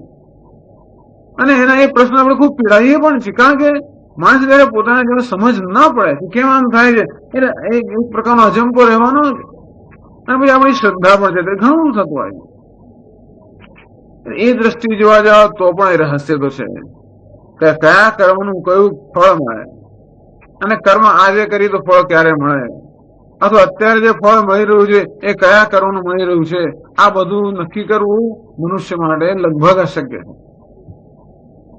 એમાં પાછું પૂર્વ જન્મ એટલે તો આનો આ જ જન્મ હોત તો કંઈક તમે કાઢ્યું હોત. એટલે પશ્ચિમના દેશોમાં આ એક તકલીફ ઓછી છે. પૂર્વ જન્મની કોઈ ચિંતા અત્યારે નથી, અને જે અત્યારે જે થાય છે એનું કારણ આ જીવનમાં શોધેલો. આપણે શું કરીએ, એવું કારણ શોધીએ જ નહીં, કશું થયું હશે પૂર્વજન્મ, એમ કરીને જીવનની સમજ જ નથી આપણને મળતી. આવી મહાન આપણી ફિલોસોફી હોવાને કારણે આપણે એવી ફિલોસોફીની વાત કરીએ કે વ્યવહારમાં તો આપણે છીએ જ નહીં. લોકો એક પ્રશ્ન પૂછે છે કે આટલી બધી મહાન આપણી ફિલોસોફી, તત્વજ્ઞાન, અને લોકોમાં કેમ હોતું, તો કે લોકો માટે તો ફિલોસોફીમાં જ છે, વ્યવહારમાં છે જ નહીં. ટૂંકમાં હિન્દુસ્તાનના એટલે પૂર્વના લોકોને વ્યવહાર કુશળતા નથી, કારણ કે એ લોકોનું ધ્યાન બીજે ક્યાંક છે, પૂર્વજન્મની અંદર, ઈશ્વરની અંદર, પ્રારબ્ધની અંદર, બ્રહ્મની અંદર, અતીતની અંદર. પણ આ જે વિદ્યમાન વસ્તુ છે એ તો મિથ્યા છે, જે હોય તે મનમાં.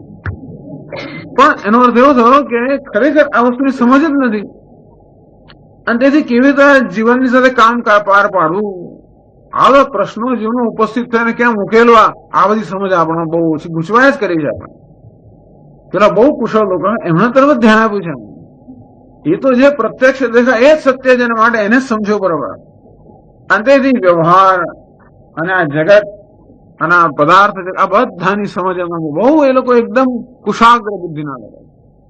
પ્રશ્ન ઉપસ્થિત થયો કેમ ઉકેલવો, અત્યારે આપણે એક ખૂન થયું તો જિંદગી વર્ષોના વર્ષ ચાલ્યા જ કરશે તો અમને કઈ પત્તો જ નહીં લાગે. આવી બધી કુશાગ્રતા પણ બહુ જ એ લોકોમાં, કારણ કે વસ્તુ જે વિદ્યમાન છે તો જે પ્રત્યક્ષ છે એની અંદર એ લોકોને જરૂર એને સત્યતા આપવાને કારણે એનું ખૂબ જ્ઞાન લેવાનું છે. અને તેથી એ લોકોને ધારો કઈ સમજવું હોય તો ઘટના કેમ બની, તો એ લોકો પ્રારબ્ધ, ઈશ્વર, પૂર્વજન્મ આવી કોઈ ચિંતા કરે જ નહીં. આ જન્મમાં આ શું બન્યું, આ બાળક ઉછરો કેવો તે જરા નજર કરો, કયા ઘરમાં ઉછરો, મા બાપના કેવા સંસ્કાર છે, કેવી રીતે ઉછરે વગેરે વગેરે જોઈને એ કારણ શોધી કાઢશે કે જો બાળકને આ પ્રકારની નાનપણની ટ્રીટમેન્ટ મળી, મિત્રો પાસેથી આ પ્રકારની ટ્રીટમેન્ટ મળી, ગુરુ પાસેથી ફલાણી ટ્રીટમેન્ટ મળી, પેલા પાસે જાત જાતની ટ્રીટમેન્ટ બધાથી મળતી, સમાજમાંથી, સાહેબ બધી પાસેથી, એ બધાને કેવી અસર થઈ, આ બધું લોકો આમ તપાસે અને સમજે, સમજવાનો પ્રયત્ન કરે. એવું આપણે નથી કહેતા કે આ જ વસ્તુ પૂરી છે, કારણ કે જ્યાં આપણે તો કહ્યું ને વિભુ સંભૂતિ અસંભૂતિ છે. સંભૂતિ અર્થાત જે વ્યક્ત છે, અસંભૂતિ અર્થ અવ્યક્ત છે. એ બંનેને જો તમે ધ્યાનમાં ન લો તો કોઈ સમજ પૂરતી નથી. પણ આપણે તો અવ્યક્તમાં જ છીએ, અને વ્યક્તિને અવગણના થાય છે. પેલા વ્યક્તિને જ મહત્વ આપે છે, અવ્યક્તિને અવગણના. એમ બધી રીતે રહસ્ય જ છે બધું. વ્યક્ત પણ રહસ્ય છે અને અવ્યક્તમાં રહસ્ય છે. કેમાં અવ્યક્તમાંથી વ્યક્ત થયું કોને સમજ પડે? બ્રહ્મ જે છે અદ્વિતીય. કેવા જગત જન્મ્યું, સામણે ભગવાન જગત બનાવ્યું વગેરે વગેરે. ગહના ગતિ છે. બધી વસ્તુની ગતિ કેવી છે? ગહન જ છે. મિથ્યા જ ગહન વસ્તુ છે. એમના મિથ્યા કોઈ બધું જ ગહન છે. કશું પ્રશ્ન પૂછો તો સમજાશે જ નહીં. અને એની કર્મનો અર્થ દ્વૈત પણ થાય અહીંયા. ગહના કર્મનો ગતિ. આ દ્વૈત છે એની ગતિ અત્યંત ગહન છે. ભેદ ગહન છે. દ્વૈતની દ્રષ્ટિએ પણ ગહન છે કારણ કે મિથ્યા છે. અને તેથી એકમાંથી બીજું, બીજામાંથી ત્રીજું, પિલર ટુ પોસ્ટ. એક આપણે વસ્ત્ર આપણે સમજ્યા ત્યારે આ તો ભાઈ સૂતર છે. સૂતર બરોબર સમજ્યા ત્યારે ખબર કે નહીં આ તો વળી પાછા પરમાણુ છે. એ એમ કરતા કરતા એકમાંથી બીજું બીજા નીકળ્યા જ કરે. અને તેથી એ ગતિ પણ ગહન છે. અને જોડે જોડે આ વ્યક્ત છે એ કોને કારણે છે? કોણે સત્તા સ્ફૂર્તિ પ્રદાન કરેલું છે? એ દ્રષ્ટિ જોવા જઈએ તો પણ આની ગતિ અત્યંત ગહન છે. કારણ કે જે અવ્યક્ત છે એ અતિઇન્દ્રિય છે. જે ઇન્દ્રિયોનો વિષય વ્યક્ત જગત છે એની ગતિ પણ ગહન છે કારણ કે આ મિથ્યા છે. કોઈ પણ રીતે આપણે એને આમ જ છે આમ નથી એવું કહી ન શકીએ. અને જોડે જોડે જે સત્ય છે કેવું છે? અતિઇન્દ્રિય હોવાને કારણે એ પણ ગહન છે. આમ જગત બધું ગહન જ છે. અને બધા માટે તેથી આપણને શાસ્ત્રની આવશ્યકતા છે. અને તેટલા માટે કર્મ કેમ કરવું એનું આખું શાસ્ત્ર છે. પૂર્વ મીમાંસા કર્મકાંડ અને સમજાવતું શાસ્ત્ર છે પૂર્વ મીમાંસા. કારણ કે એ પણ ગહન વસ્તુ છે. એટલે મીમાંસક લોકો જે વ્યવહારુ લોકો છે. બીજા બધા મીમાંસક લોકો કર્મ કેમ કરવું. નૈયાયિકો અત્યંત વ્યવહારુ લોકો. સાંખ્ય લોકો એ પછી બધા જયારે એ લોકો અતીતની જયારે વાતો કરે ત્યારે વ્યવહાર બધી દ્રષ્ટિ હટી જાય. અને ત્યારે જીવી દુનિયામાં એનું ચાલતું હોય એનો વાંધો નથી. પણ બંધનનો સમુચ્ચય. ચાલો હમણાં ગહના કર્મણો ગતિ. કર્મ અર્થાત કર્મમાં બે વસ્તુઓ છે. એક તો કર્મ પણ છે, દ્વૈત પણ છે. અને જ્યાં દ્વૈત હોય એનું અધિષ્ઠાન પણ હોય. આ બંને વસ્તુ ગહન છે. પરંતુ જે દ્વૈત કે કર્મ છે જેની ગતિ ભગવાન આગળના અધ્યાયમાં સમજાવી કે કર્મ કેમ કરવું. યજ્ઞાસાત કર્મણોન્યત્ર લોકો એમ કર્મ બંધના. હે અર્જુન, યજ્ઞ સિવાય અન્ય ભાવનાથી કર્મ કરવામાં આવે તો એ કર્મ બંધનરૂપ બને છે. આ એ રહસ્ય. અંતેથી આ પ્રમાણે મેં કહ્યું એવી જે એનો સ્વીકાર નહીં કરે એવમ પ્રવર્તિતમ ચક્રમ નાનુવર્તયતિ હૈ. આમે ચક્ર જે પ્રવર્તિત કર્યું છે એનું જ અનુવર્તન નહીં કરે. અઘાયરિન્દ્રિયારામ મોહમ પાર્થ જીવતી ये मेन मदमिदम अनुतिष्ठन्ति मानवाः ये त्वेत रव्य सुयेन्द्र नानुतिष्ठन्ति मे मतम. અમારો મત છે એ રહસ્ય છે. એનું જ અનુષ્ઠાન નહીં કરે. સર્વજ્ઞાન વિમૂઢામ સ્થાન. એમ કર્મનું એ પ્રકારનું રહસ્ય તો ભગવાન સમજાવ્યું ત્રીજા અધ્યાયમાં. કઈ કર્મ કેમ કરવું એ સામાન્ય માણસને સમજવું બહુ મુશ્કેલ છે. કઈ રીતે કર્મ કરવાથી બંધનકારક નીવડશે, કઈ રીતે કર્મ કરવાથી બંધન મુક્ત કરવાનું નીવડશે, આ પ્રકારનું કર્મનું જે રહસ્ય છે એ તો ત્રીજા અધ્યાયમાં સમજાવ્યું. અને હવે કર્મનું પણ જે અધિષ્ઠાન છે એનું રહસ્ય એ ન જાણીએ તો પણ કર્મ ના સમજીએ. આમ કર્મને પૂરેપૂરો સમજવું હોય તો માત્ર કર્મ જે અધ્યારોપ છે એ સમજવું એટલું પૂરતું નથી. એનું અધિષ્ઠાન છે એ પણ સમજવાની આવશ્યકતા છે. તો અધ્યારોપ ને અધ્યારોપ તરીકે અને અધિષ્ઠાન ને અધિષ્ઠાન તરીકે એમ પૂર્ણ સમજ જયારે પ્રાપ્ત થાય ત્યારે જ આપણે પૂરેપૂરું સમજ્યા. અંતેથી કહે છે કર્માદિનામ કર્મ અકર્મ વિકર્મણામ. કર્મ અકર્મ વિકર્મ આ ત્રણેયની ગતિ યાથાત્મ્યમ ગહના.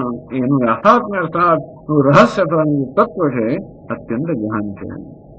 એમ કે ભગવાને અર્જુનની જે જિજ્ઞાસા ઉત્કંઠા છે ઉત્તેજિત કરે. એમ કર્મ શું જાણવાનું છે? અહીંયા આમ બાળક ચલાવવાનું પેલા માર્યું એટલે કર્મ થઈ ગયું તો ના, એટલું નથી. એનું રહસ્ય તો છે જ. જેને આખી જિંદગી કર્યું ત્યારે આવું કરી શકે. એ તો રહસ્ય ખરું જ. પણ જોડે જોડે એ કેવી રીતે થાય છે, કેમ તું બાણ મારી શકે છે અને કોના આધારે મારી શકે છે, એ બધું પણ એક રહસ્ય છે. એ પણ સમજવાની જરૂર છે. પેલું રહસ્ય તો કર્મ અર્જુન વ્યવહાર કરતો હોવાને કારણે એ રહસ્ય તો જાણે છે. પણ આ રહસ્ય કેમ? તો કે છે આગળ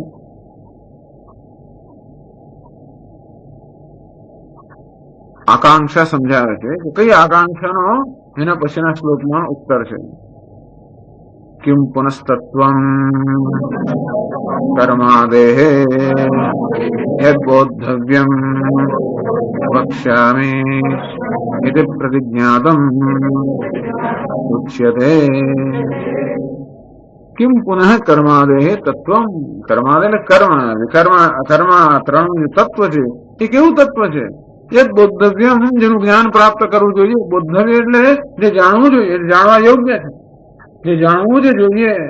તો કર્મ અકર્મ અને વિકર્મ એ ત્રણનું જે રહસ્ય છે, જે આપણે કહ્યું કે જે જાણવું જ જોઈએ, એ પ્રતિજ્ઞાતમ, એમ કરવા પ્રતિજ્ઞા કરી, એ કેવું તત્વ છે એવો પ્રશ્ન, એવી આકાંક્ષા એના ઉત્તરમાં 18મો શ્લોક છે. કર્મમેય કર્મણ્ય કર્મયઃ પશ્યેત અકર્મણિ ચ કર્મયઃ સ બુદ્ધિમાન મનુષ્યેષુ સંયુક્તઃ કૃત્સ્ન કર્મ કૃત.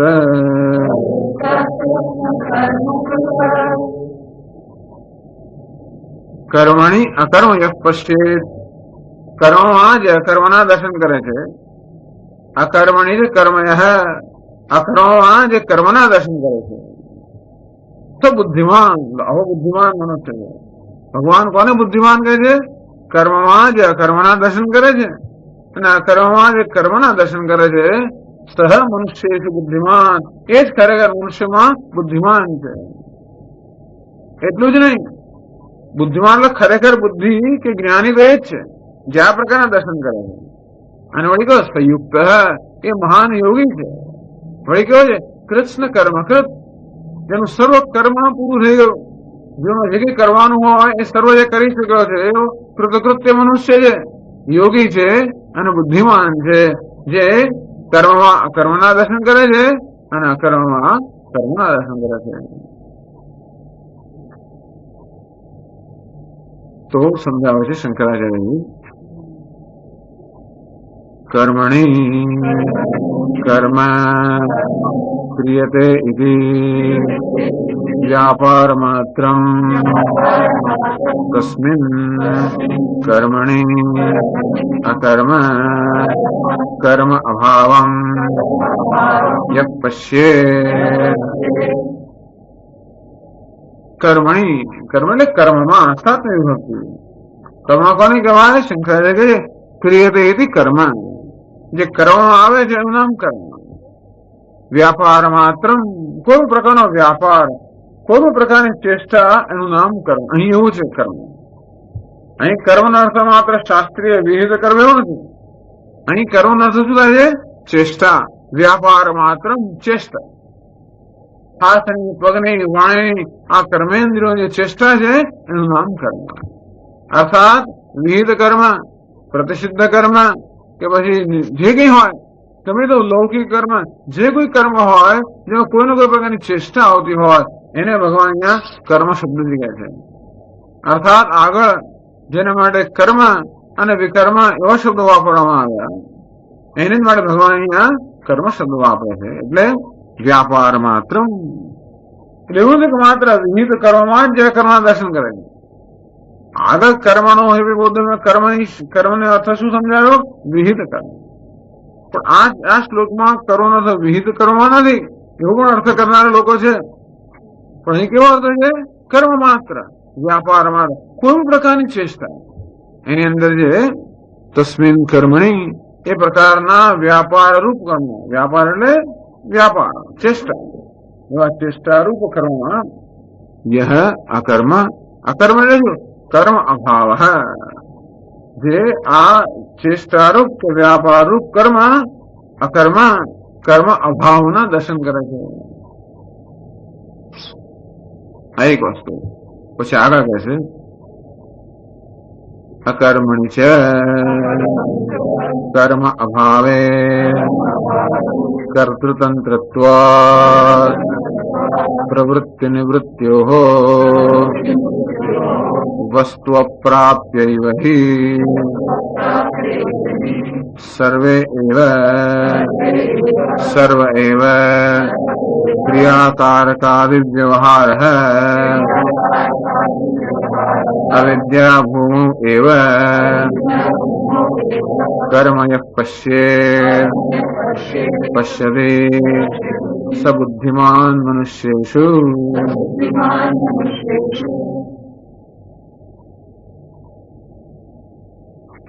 અકર્મણી છે અને વળી અકર્મમાં અકર્મ કોને કહેવાય?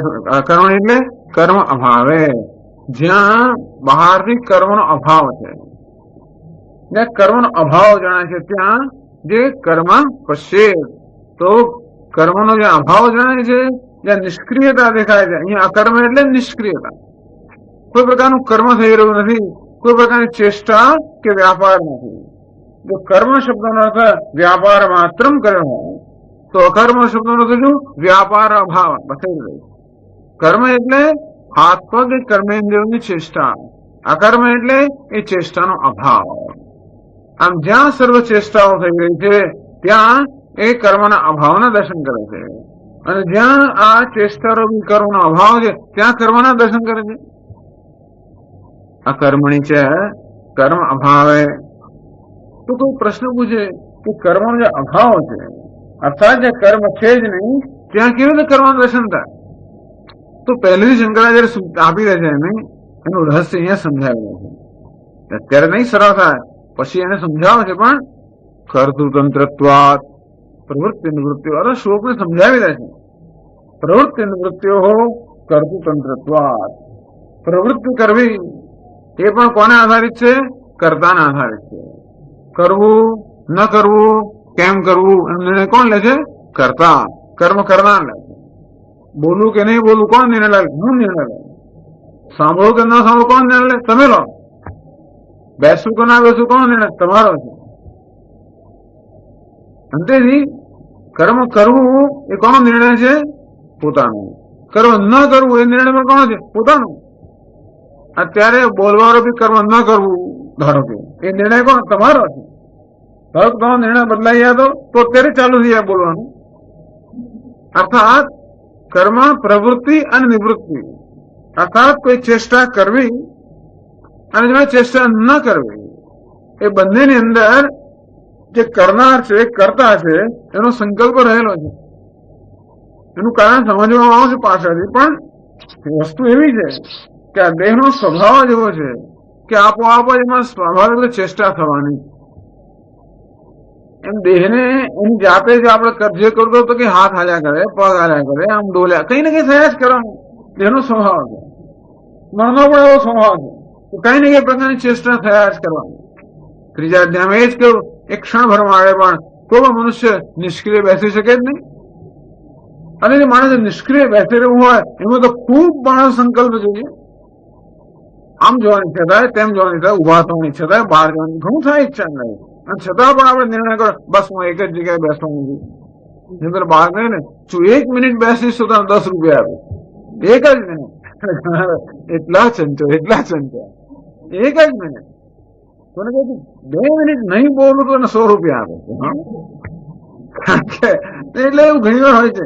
એટલી બધી લોકોને ટેવ હોય જેના બાળકને કહેતા હોઈએ છે, કારણ કે એ માણસ જેને બોલવાની જ ટેવ પડી ગઈ છે, અથવા તો કઈ ને કઈ જેનાથી કઈ કઈ ચેષ્ટા થયા જ કરતી હોય, એને કહેવું કે 1 મિનિટ પણ તું શાંત બેસી રહે, એના માટે એક મહાન કર્મ છે. એના માટે ખૂબ પ્રયત્ન માંગી રહે છે. અર્થાત નિષ્ક્રિય રહેવું એમાં પણ પ્રયત્ન રહેલો છે, કારણ કે આ દેહનો, મનનો અને વાણીનો સ્વભાવ છે કે સક્રિય રહેવું. અંતેથી નિષ્ક્રિય રહેવું, કોઈ પ્રકારની ચેષ્ટા કે વ્યાપાર ન કરવો, એની અંદર પણ પ્રયત્ન રહેલો છે. અને કોઈ પ્રકારનો વ્યાપાર કે ચેષ્ટા કરવી એમાં તો પ્રયત્ન રહેલો છે જ. એમને તો હાથ ઊંચો ન થાય. આમ હાથ ઊંચો કરવામાં પ્રયત્ન, શબ્દો બોલવામાં પણ પ્રયત્ન, કોઈ કર્મ કરવામાં પ્રયત્ન. આમ કર્મમાં અને નિષ્ક્રિયતામાં બંનેમાં પ્રયત્ન રહેલો હોવાને કારણે જ્યાં પ્રયત્ન હોય ત્યાં પ્રયત્ન કરનાર કોઈ હોવો જ જોઈએ. એવું તો નથી બનતું કે હાથ પગની જાતે ચેષ્ટા કરે. એને પ્રેરણા કરનાર કોઈ ચેતન હોય તો જ હાથ પગની ચેષ્ટા શક્ય બને. અંતેથી જયારે જયારે પણ ચેષ્ટા ચાલી રહી છે ત્યારે ત્યારે ચેષ્ટાનો પ્રેરક કોઈ હોવો જોઈએ, અને જયારે ચેષ્ટાનો અભાવ છે ત્યારે પણ એ નિષ્ક્રિયતાનો પ્રેરક કે પ્રકારનો સંકલ્પ કરનાર કોઈ હોવો જોઈએ. અંતેથી કહે છે કર્તૃતંત્રત્વાત પ્રવૃત્તિ નિવૃત્તિઓ. પ્રવૃત્તિ અર્થાત ચેષ્ટા, નિવૃત્તિ અર્થાત ચેષ્ટાનો અભાવ, એ બંનેની અંદર કઈ પ્રયત્ન રહેલો છે. અહીં બંનેમાં કર્તાનો એટલે કે કર્મ કરનારનો પ્રયત્ન રહેલો છે. અને એવો પ્રયત્ન ક્યારે જ કરવાની જરૂર પડે? વસ્તુ અપ્રાપ્ય વહી સર્વ એવ ક્રિયાકારકાદિ વ્યવહાર અવિદ્યા ભૂમો એવ. તો અવિદ્યાનો વ્યવહાર ક્યારે બને? અવિદ્યા ભૂમો એવ. માત્ર અવિદ્યા ભૂમિમાં, અવિદ્યા અજ્ઞાન હોય ત્યાં સુધી. વસ્તુ અપ્રાપ્ય એવ. વસ્તુ એટલે સત્ય. એ સત્ય છે કે પરમાત્માને પ્રાપ્ત નથી કર્યો, એનું અજ્ઞાન છે. ત્યાં સુધી સર્વ એવ ક્રિયાકારકાદિ વ્યવહાર. આ ક્રિયાકારક, ક્રિયા એટલે કર્મ કરવું, અને કારક એટલે એમને કોઈ શાંત રહ્યા, અને કારક એટલે એ કર્મ કરવાની પાછળ પછી કઈ ને કઈ બીજી બધી વસ્તુઓનો ઉપયોગ કરવો. આમ ક્રિયા, કારક, ફળ, આ બધો જે વ્યવહાર છે એ વ્યવહાર ક્યારે શક્ય હોય? જયારે દ્વૈત હોય ત્યારે. કોઈ ફળ કરે છે જયારે કઈ પ્રાપ્ત કરવાનું હોય ત્યારે. જે પ્રાપ્ત થયું નથી, હું પ્રાપ્ત કરનાર, જેને પ્રાપ્ત કરવાનું છે મારાથી ભિન્ન, આ પ્રકારનો દ્વૈત કે ભેદભાવ હોય તો જ કર્મ શક્ય છે. એટલે કર્મની પાછળ હંમેશા દ્વૈત કે ભેદભાવ તો રહેલો જ હોય.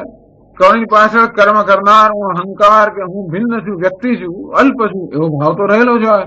અને અવિદ્યા ભૂમો એવા, માત્ર અવિદ્યા ભૂમિમાં કે અવિદ્યા ક્ષેત્રની અંદર આ કારક, કર્મ વગેરે વ્યવહાર ચાલતો હોય.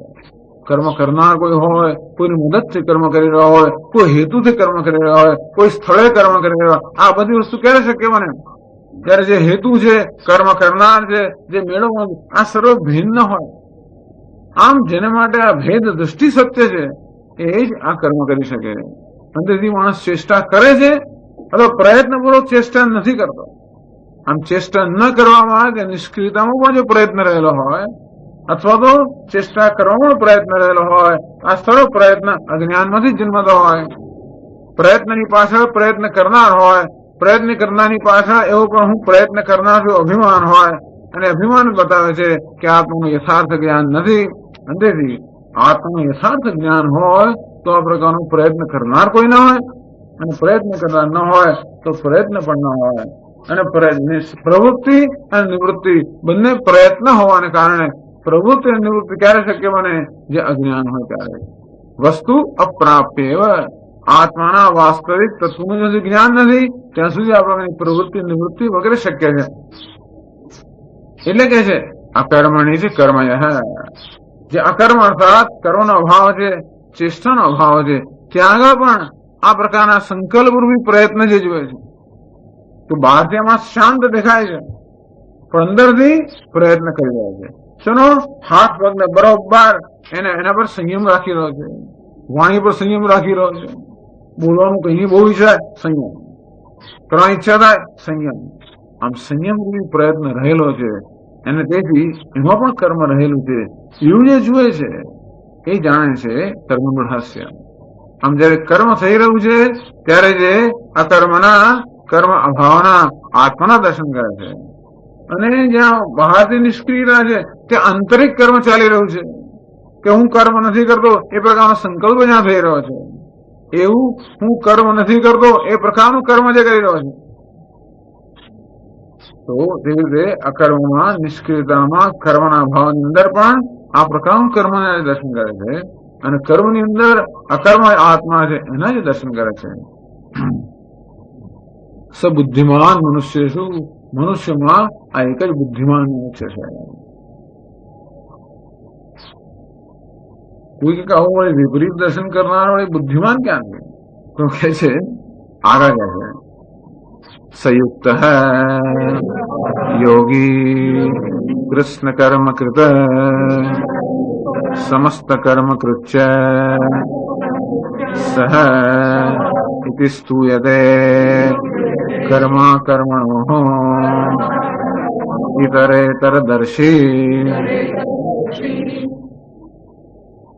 ભગવાને સબુદ્ધિમાન મનુષ્ય શું, મનુષ્યમાં આ જ એક બુદ્ધિમાન છે. સયુક્ત યુક્ત એટલે એ જ યોગી છે.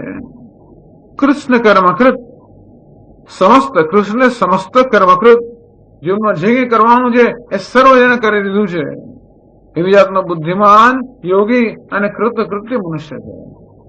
કોણ? કર્મણા કર્મણો હો ઇતરેતરદર્શી, જે કર્મમાં અકર્મના દર્શન કરે અને અકર્મના કર્મના દર્શન કરે એવો ઇતરેતરદર્શી. શંકરે વિપરીત દર્શી નહીં કહેતો, પણ ઇતરેતરદર્શી. કર્મમાં અકર્મના દર્શન કરનાર, અકર્મમાં કર્મના દર્શન કરનાર. આ જે છે ભગવાન એની સ્તુતિ કરે છે. ભગવાન સ્તુતિ કરે છે એટલે કંઈક એમાં હોવું જોઈએ. તો ધારો કે આવું કોઈને જ્ઞાન હોય તો એ શું થઈ ગયું? ધારો કે કોઈ કર્મમાં અકર્મના દર્શન કરતો હોય અને તેટલા માટે એ મહાન થઈ ગયો ઓછું છે. પરંતુ આવો જે જ્ઞાની છે, આ પ્રકારનું દર્શન જેનું છે એની ભગવાન આટલા બધા શબ્દોમાં સ્તુતિ કરે છે. એ સ્તુતિ કરવાને કારણે જ્ઞાનની મહત્તા સમજાવે છે કે આમાં કંઈક રહસ્ય, કંઈક જાણવા યોગ્ય છે, આમાં કંઈક તત્વ કે રહસ્ય છે. એની ભગવાન સ્તુતિ ના કરે તો ભગવાન સ્તુતિ કરે છે આ શબ્દોની અંદર એ જ બતાવે છે કે આ જ્ઞાન કોઈ સામાન્ય વસ્તુ નથી. અંતેથી આ શ્લોકના શબ્દોનો અર્થ સમજાયો, પણ વિરોધ તો થયો જ ને. કર્મમાં અકર્મના દર્શન કરવા, અકર્મના કર્મના દર્શન કરવા, આ તો વિરોધ થઈ ગયો. અંતેથી આ શંકા કરે છે કે આપે શબ્દોનો અર્થ તો કર્યો પણ અર્થ સમજાયો નથી. આ કેવો છે? વિરુદ્ધ અર્થ છે, બહુ ગૂંચવાડા ભરેલી વસ્તુ છે. અંતેથી શંકા કરે છે. નનુ આગળ નનુ કિમિદમ વિરુદ્ધમુચ્યતે કર્મણ્ય કર્મયઃ પશ્યેત ઇતિ અકર્મણ્ય કર્મ ઇતિ. નનુ કિમિદમ વિરુદ્ધમુચ્યતે, આ વિરુદ્ધ કેમ કહે છે? કર્મમાં અકર્મના દર્શન કરે છે અને વળી અકર્મમાં કર્મના દર્શન કરે છે. ભગવાન આવું વિરુદ્ધ વચન કેમ કહેતા? તો પ્રશ્ન એમાં વિરુદ્ધ શું છે? કેમ ખોટું છે? આવું હોય જ ને? તો કે ના ના, એવું કેવું તમારી સાથે એને સમજાવે છે. એમાં એને શું વિરોધ દેખાય છે એ સમજાવે છે. નહીં કર્મ અકર્મ સ્યાદ અકર્મવા કર્મ તત્ર વિરુદ્ધમ કથમ પશ્યેદ દ્રષ્ટા. નહીં કર્મ અકર્મ સ્યાદ, કર્મ એટલે ચેષ્ટા. તો જયારે ભગવાન એમ કહે છે કે જ્યાં કર્મ છે તો બે અર્થ થાય.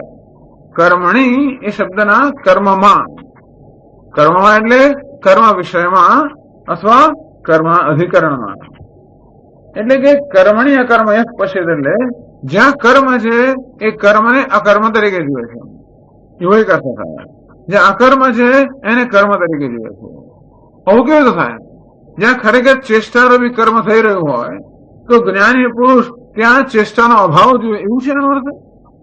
ભગવાન જયારે એમ કહે છે કે કર્મમાં જ્ઞાની પુરુષ અકર્મના દર્શન કરે છે તો એનો અર્થ એવો કરવાનો એ જ્ઞાની પુરુષનું દર્શન જુદા પ્રકારનું છે કે આ બધાને પ્રવૃત્તિ દેખાય છે કે એની કઈક એવી નજર છે કે એને માત્ર બધી પ્રવૃત્તિનો અભાવ દેખાય છે, અને બીજા બધાને નિષ્ક્રિયતા દેખાય, ત્યાં જ્ઞાની કઈક કર્મ દેખાય છે, એવું છે.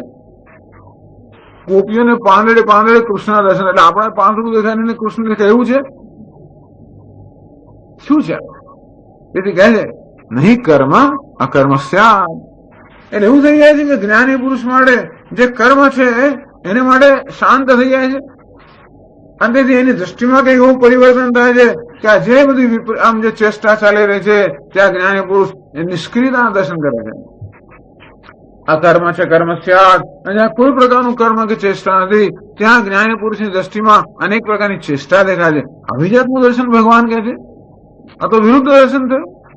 આને યથાર્થ દર્શન કેમ કહેવાય? યથાર્થ દર્શન અર્થાત વસ્તુ જેવી છે તેવું દર્શન કરવા. તો ભગવાન તો વિપરીત દર્શન કહે છે કે જ્યાં કર્મ દેખાય છે, કર્મ ચાલી રહ્યું છે ત્યાં આ નિષ્ક્રિયતાના દર્શન કરે છે. જે નિષ્ક્રિયતા છે ત્યાં કર્મના ચેષ્ટાના દર્શન કરે છે. આ તો વિરુદ્ધ થયું. કથમ વિરુદ્ધમ ઉચ્યતે, આ તો વિરુદ્ધ વસ્તુ થઈ. તો આને યથાર્થ જ્ઞાન કેમ કહેવાય? તું કે નહીં, કર્મમાં અકર્મના દર્શન કરે છે. અકર્મમાં પેલા જ્યાં કર્મને બદલે અકર્મના દર્શન કરે છે અને અકર્મને બદલે કર્મના દર્શન કરે, એક એવો અર્થ થાય. અથવા જ્યાં કર્મ છે તેમાં કર્મમાં અકર્મના દર્શન કરે છે અને અકર્મમાં કર્મના દર્શન કરે છે. એ વિરુદ્ધ છે. તત્ર વિરુદ્ધમ કથમ પશ્ચેત દ્રષ્ટા. તત્ર એટલે આ કર્મરૂપી કર્મની અંદર તો આમ કર્મ તો ચાલી રહ્યું છે એની અંદર કશા અકર્મના દર્શન કરે છે અને અકર્મ છે એમાં કઈક કર્મના દર્શન કરે છે. પેલા કર્મને બદલે અકર્મના દર્શન કરવા અને અકર્મને બદલે કર્મના દર્શન કરવા એવું અર્થઘટન થાય. અથવા જ્યાં કર્મ છે ત્યાં અકર્મના દર્શન કરવા અને જ્યાં અકર્મ છે ત્યાં કર્મના દર્શન કરવા. આ બંને વસ્તુ કે છે વિપરીત છે. આ કયા પ્રકારનું દર્શન છે એ વાત ચર્ચાનો વિષય છે. આ દર્શન કોઈ આંખનું દર્શન છે એ પ્રશ્ન છે. દર્શન એટલે દેખાય છે તે દેખવું, પણ તો પછી જ્ઞાની કઈ જુદું જુએ છે. આપણે જોઈએ છે ને કદાચ જ્ઞાની જુદું જોયું એવું ભગવાનનું કહેવાનો હેતુ છે. ધારો કે જ્ઞાની જુદું જોતો હોય તો પણ એવા જ્ઞાનમાં આપણે રસ ને કાંઈ તો વિરુદ્ધ દર્શન તો આપણે તો વ્યવહારમાં ગુચવાઈ જઈએ ને. આ તો પેલા દુર્યોધન જેવું થયું, જળ હોય ત્યાં સ્થળ અને સ્થળ હોય ત્યાં તો પડે જ અંદર. અને તેવી રીતે ગાડી આવતી હોય આપણે ધારો કે ઉભેલી દેખાય અને ગાડી ઉભી હોય તો આપણે આવતી દેખાય, એવું ધારો કે થઈ જાય આપણે. ધારો કે એવા પ્રકારનું જ્ઞાન થયું ને. કર્મો આકર્મ દર્શન જ નથી. ગાડી દોડે છે અને મને ચાલતી નથી, અને અકર્મ આકર્મ એટલે ગાડી ચાલતી નથી અને દોડે છે. બેફાકો થઈ જાય. જેમ દુર્યોધન ને સ્થળ દેખાયું અને સ્થળમાં જ દેખાયું તો જેમ પડે તેમ જીવનમાં આવા જાતને આપણે બુદ્ધિમાન કેમ કહે? ભગવાન આને બુદ્ધિમાન કહે છે. આવું વિપરીત દર્શન કરનારને બુદ્ધિમાન કેમ કહેવાય? એવો એનો પ્રશ્ન છે. બહુ જેન્યુઇન પ્રશ્ન છે, ખરેખર મૂંઝવણ છે. અથવા એમ ના કહેતા હોય તો ગાડી ચાલી રહી છે અને ત્યાં એ સ્થિરતાના પણ દર્શન કરે છે અને ગાડી સ્થિર છે અને છતાં એને કઈ ચલન દેખાય એવું કઈ થાય છે? સ્થિર ગાડીની અંદર એ ચલન જોવે છે અને ચાલતી ગાડીમાં સ્થિરતા જોવે છે એવું છે કે સ્થિર ગાડીને એ ચાલતી જોવે છે અને ચાલતી ગાડીને સ્થિર જોવે છે?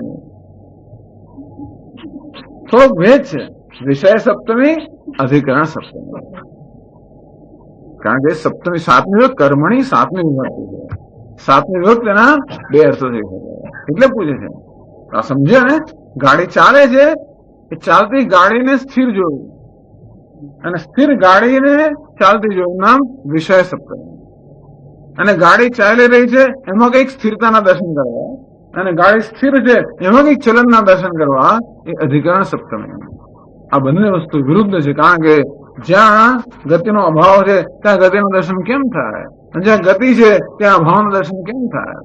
જે ચાલી રહ્યું છે એને સ્થિર કેમ દેખાય? જે સ્થિર છે એને ચાલતું કેમ જોઈ શકાય? અને એવું ધારો કોઈ જોતું હોય તો પણ એને બુદ્ધિમાન કેમ કહેવાય? કથમ વિરુદ્ધ કિમિદમ વિરુદ્ધ ઉચ્યતે. આ ભગવાન કેમ આ વિરુદ્ધ વસ્તુ કહી રહ્યા છે એવો પ્રશ્ન થાય છે. અહીંયા આપણે પ્રવચન પૂરું કરીએ તો પેલી સસ્પેન્સ સ્ટોરી જેવું થઈ જાય. ત્યાં જ બોલો છે બરોબર. ગયે વખતે એવું કરે તો બહુ મુશ્કેલ છે એટલે આગળ આપણે વાંચ્યું થોડું.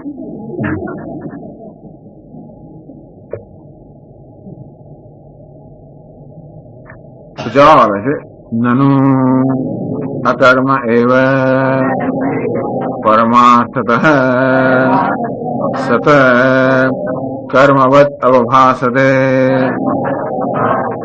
મૂળ દૃષ્ટે લોકસ્ય તથા કર્મૈવ અકર્મવત તત્ર યથાભૂત દર્શનાર્થમ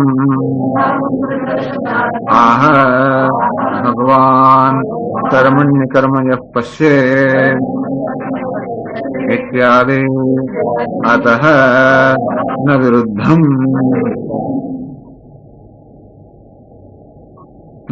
એવું નથી. તમે કહો છો એ જ ભગવાન નથી કહેતા. ચાલતી ગાડી હોય એને સ્થિર જોયું ને, પણ ધારો કે ગાડી સ્થિર હોય અને કોઈ ચાલતી જોતું હોય તો ધારો આવું હોય તો એક બીજો નવો બધો કે હિસાબે ગાડી ખરેખર સ્થિર છે અને છતાં આને એમ કે ચાલે છે. એવું ઘણા લોકો તકલીફ થતી હોય છે જુદા પ્રકારની.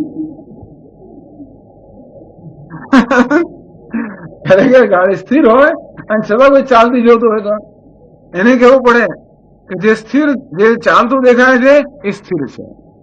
આપણે એને કેવું પડે ને, દરેક ગાડી સ્થિર હોય અને છતાં મારા તરફ આવે એવું કોઈ લાગતું હોય, અને દરેક ગાડી એના તરફ આવી રહી હોય અને છતાં સ્થિર જ છે એમ માનતો હોય. આપણે ત્યાં જે લોકો રસ્તા પર જાણે છે એમાં આવી જાત જાતની માન્યતા હોય છે. નહીં તો આટલા એક્સિડન્ટ થાય, લોકોને જાત જાતના ભ્રમ થતો હોય. ચાલતો હોય રસ્તા પર એમ કહું ઘરમાં છું એવું લાગે છે, અથવા બગીચામાં.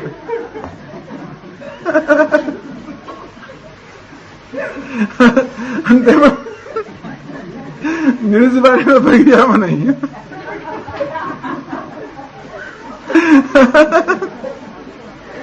એટલે લોકો હોય એક જગ્યાએ, આમ લોકોમાં વિપરીત દર્શન ઘણું હોય છે એવું.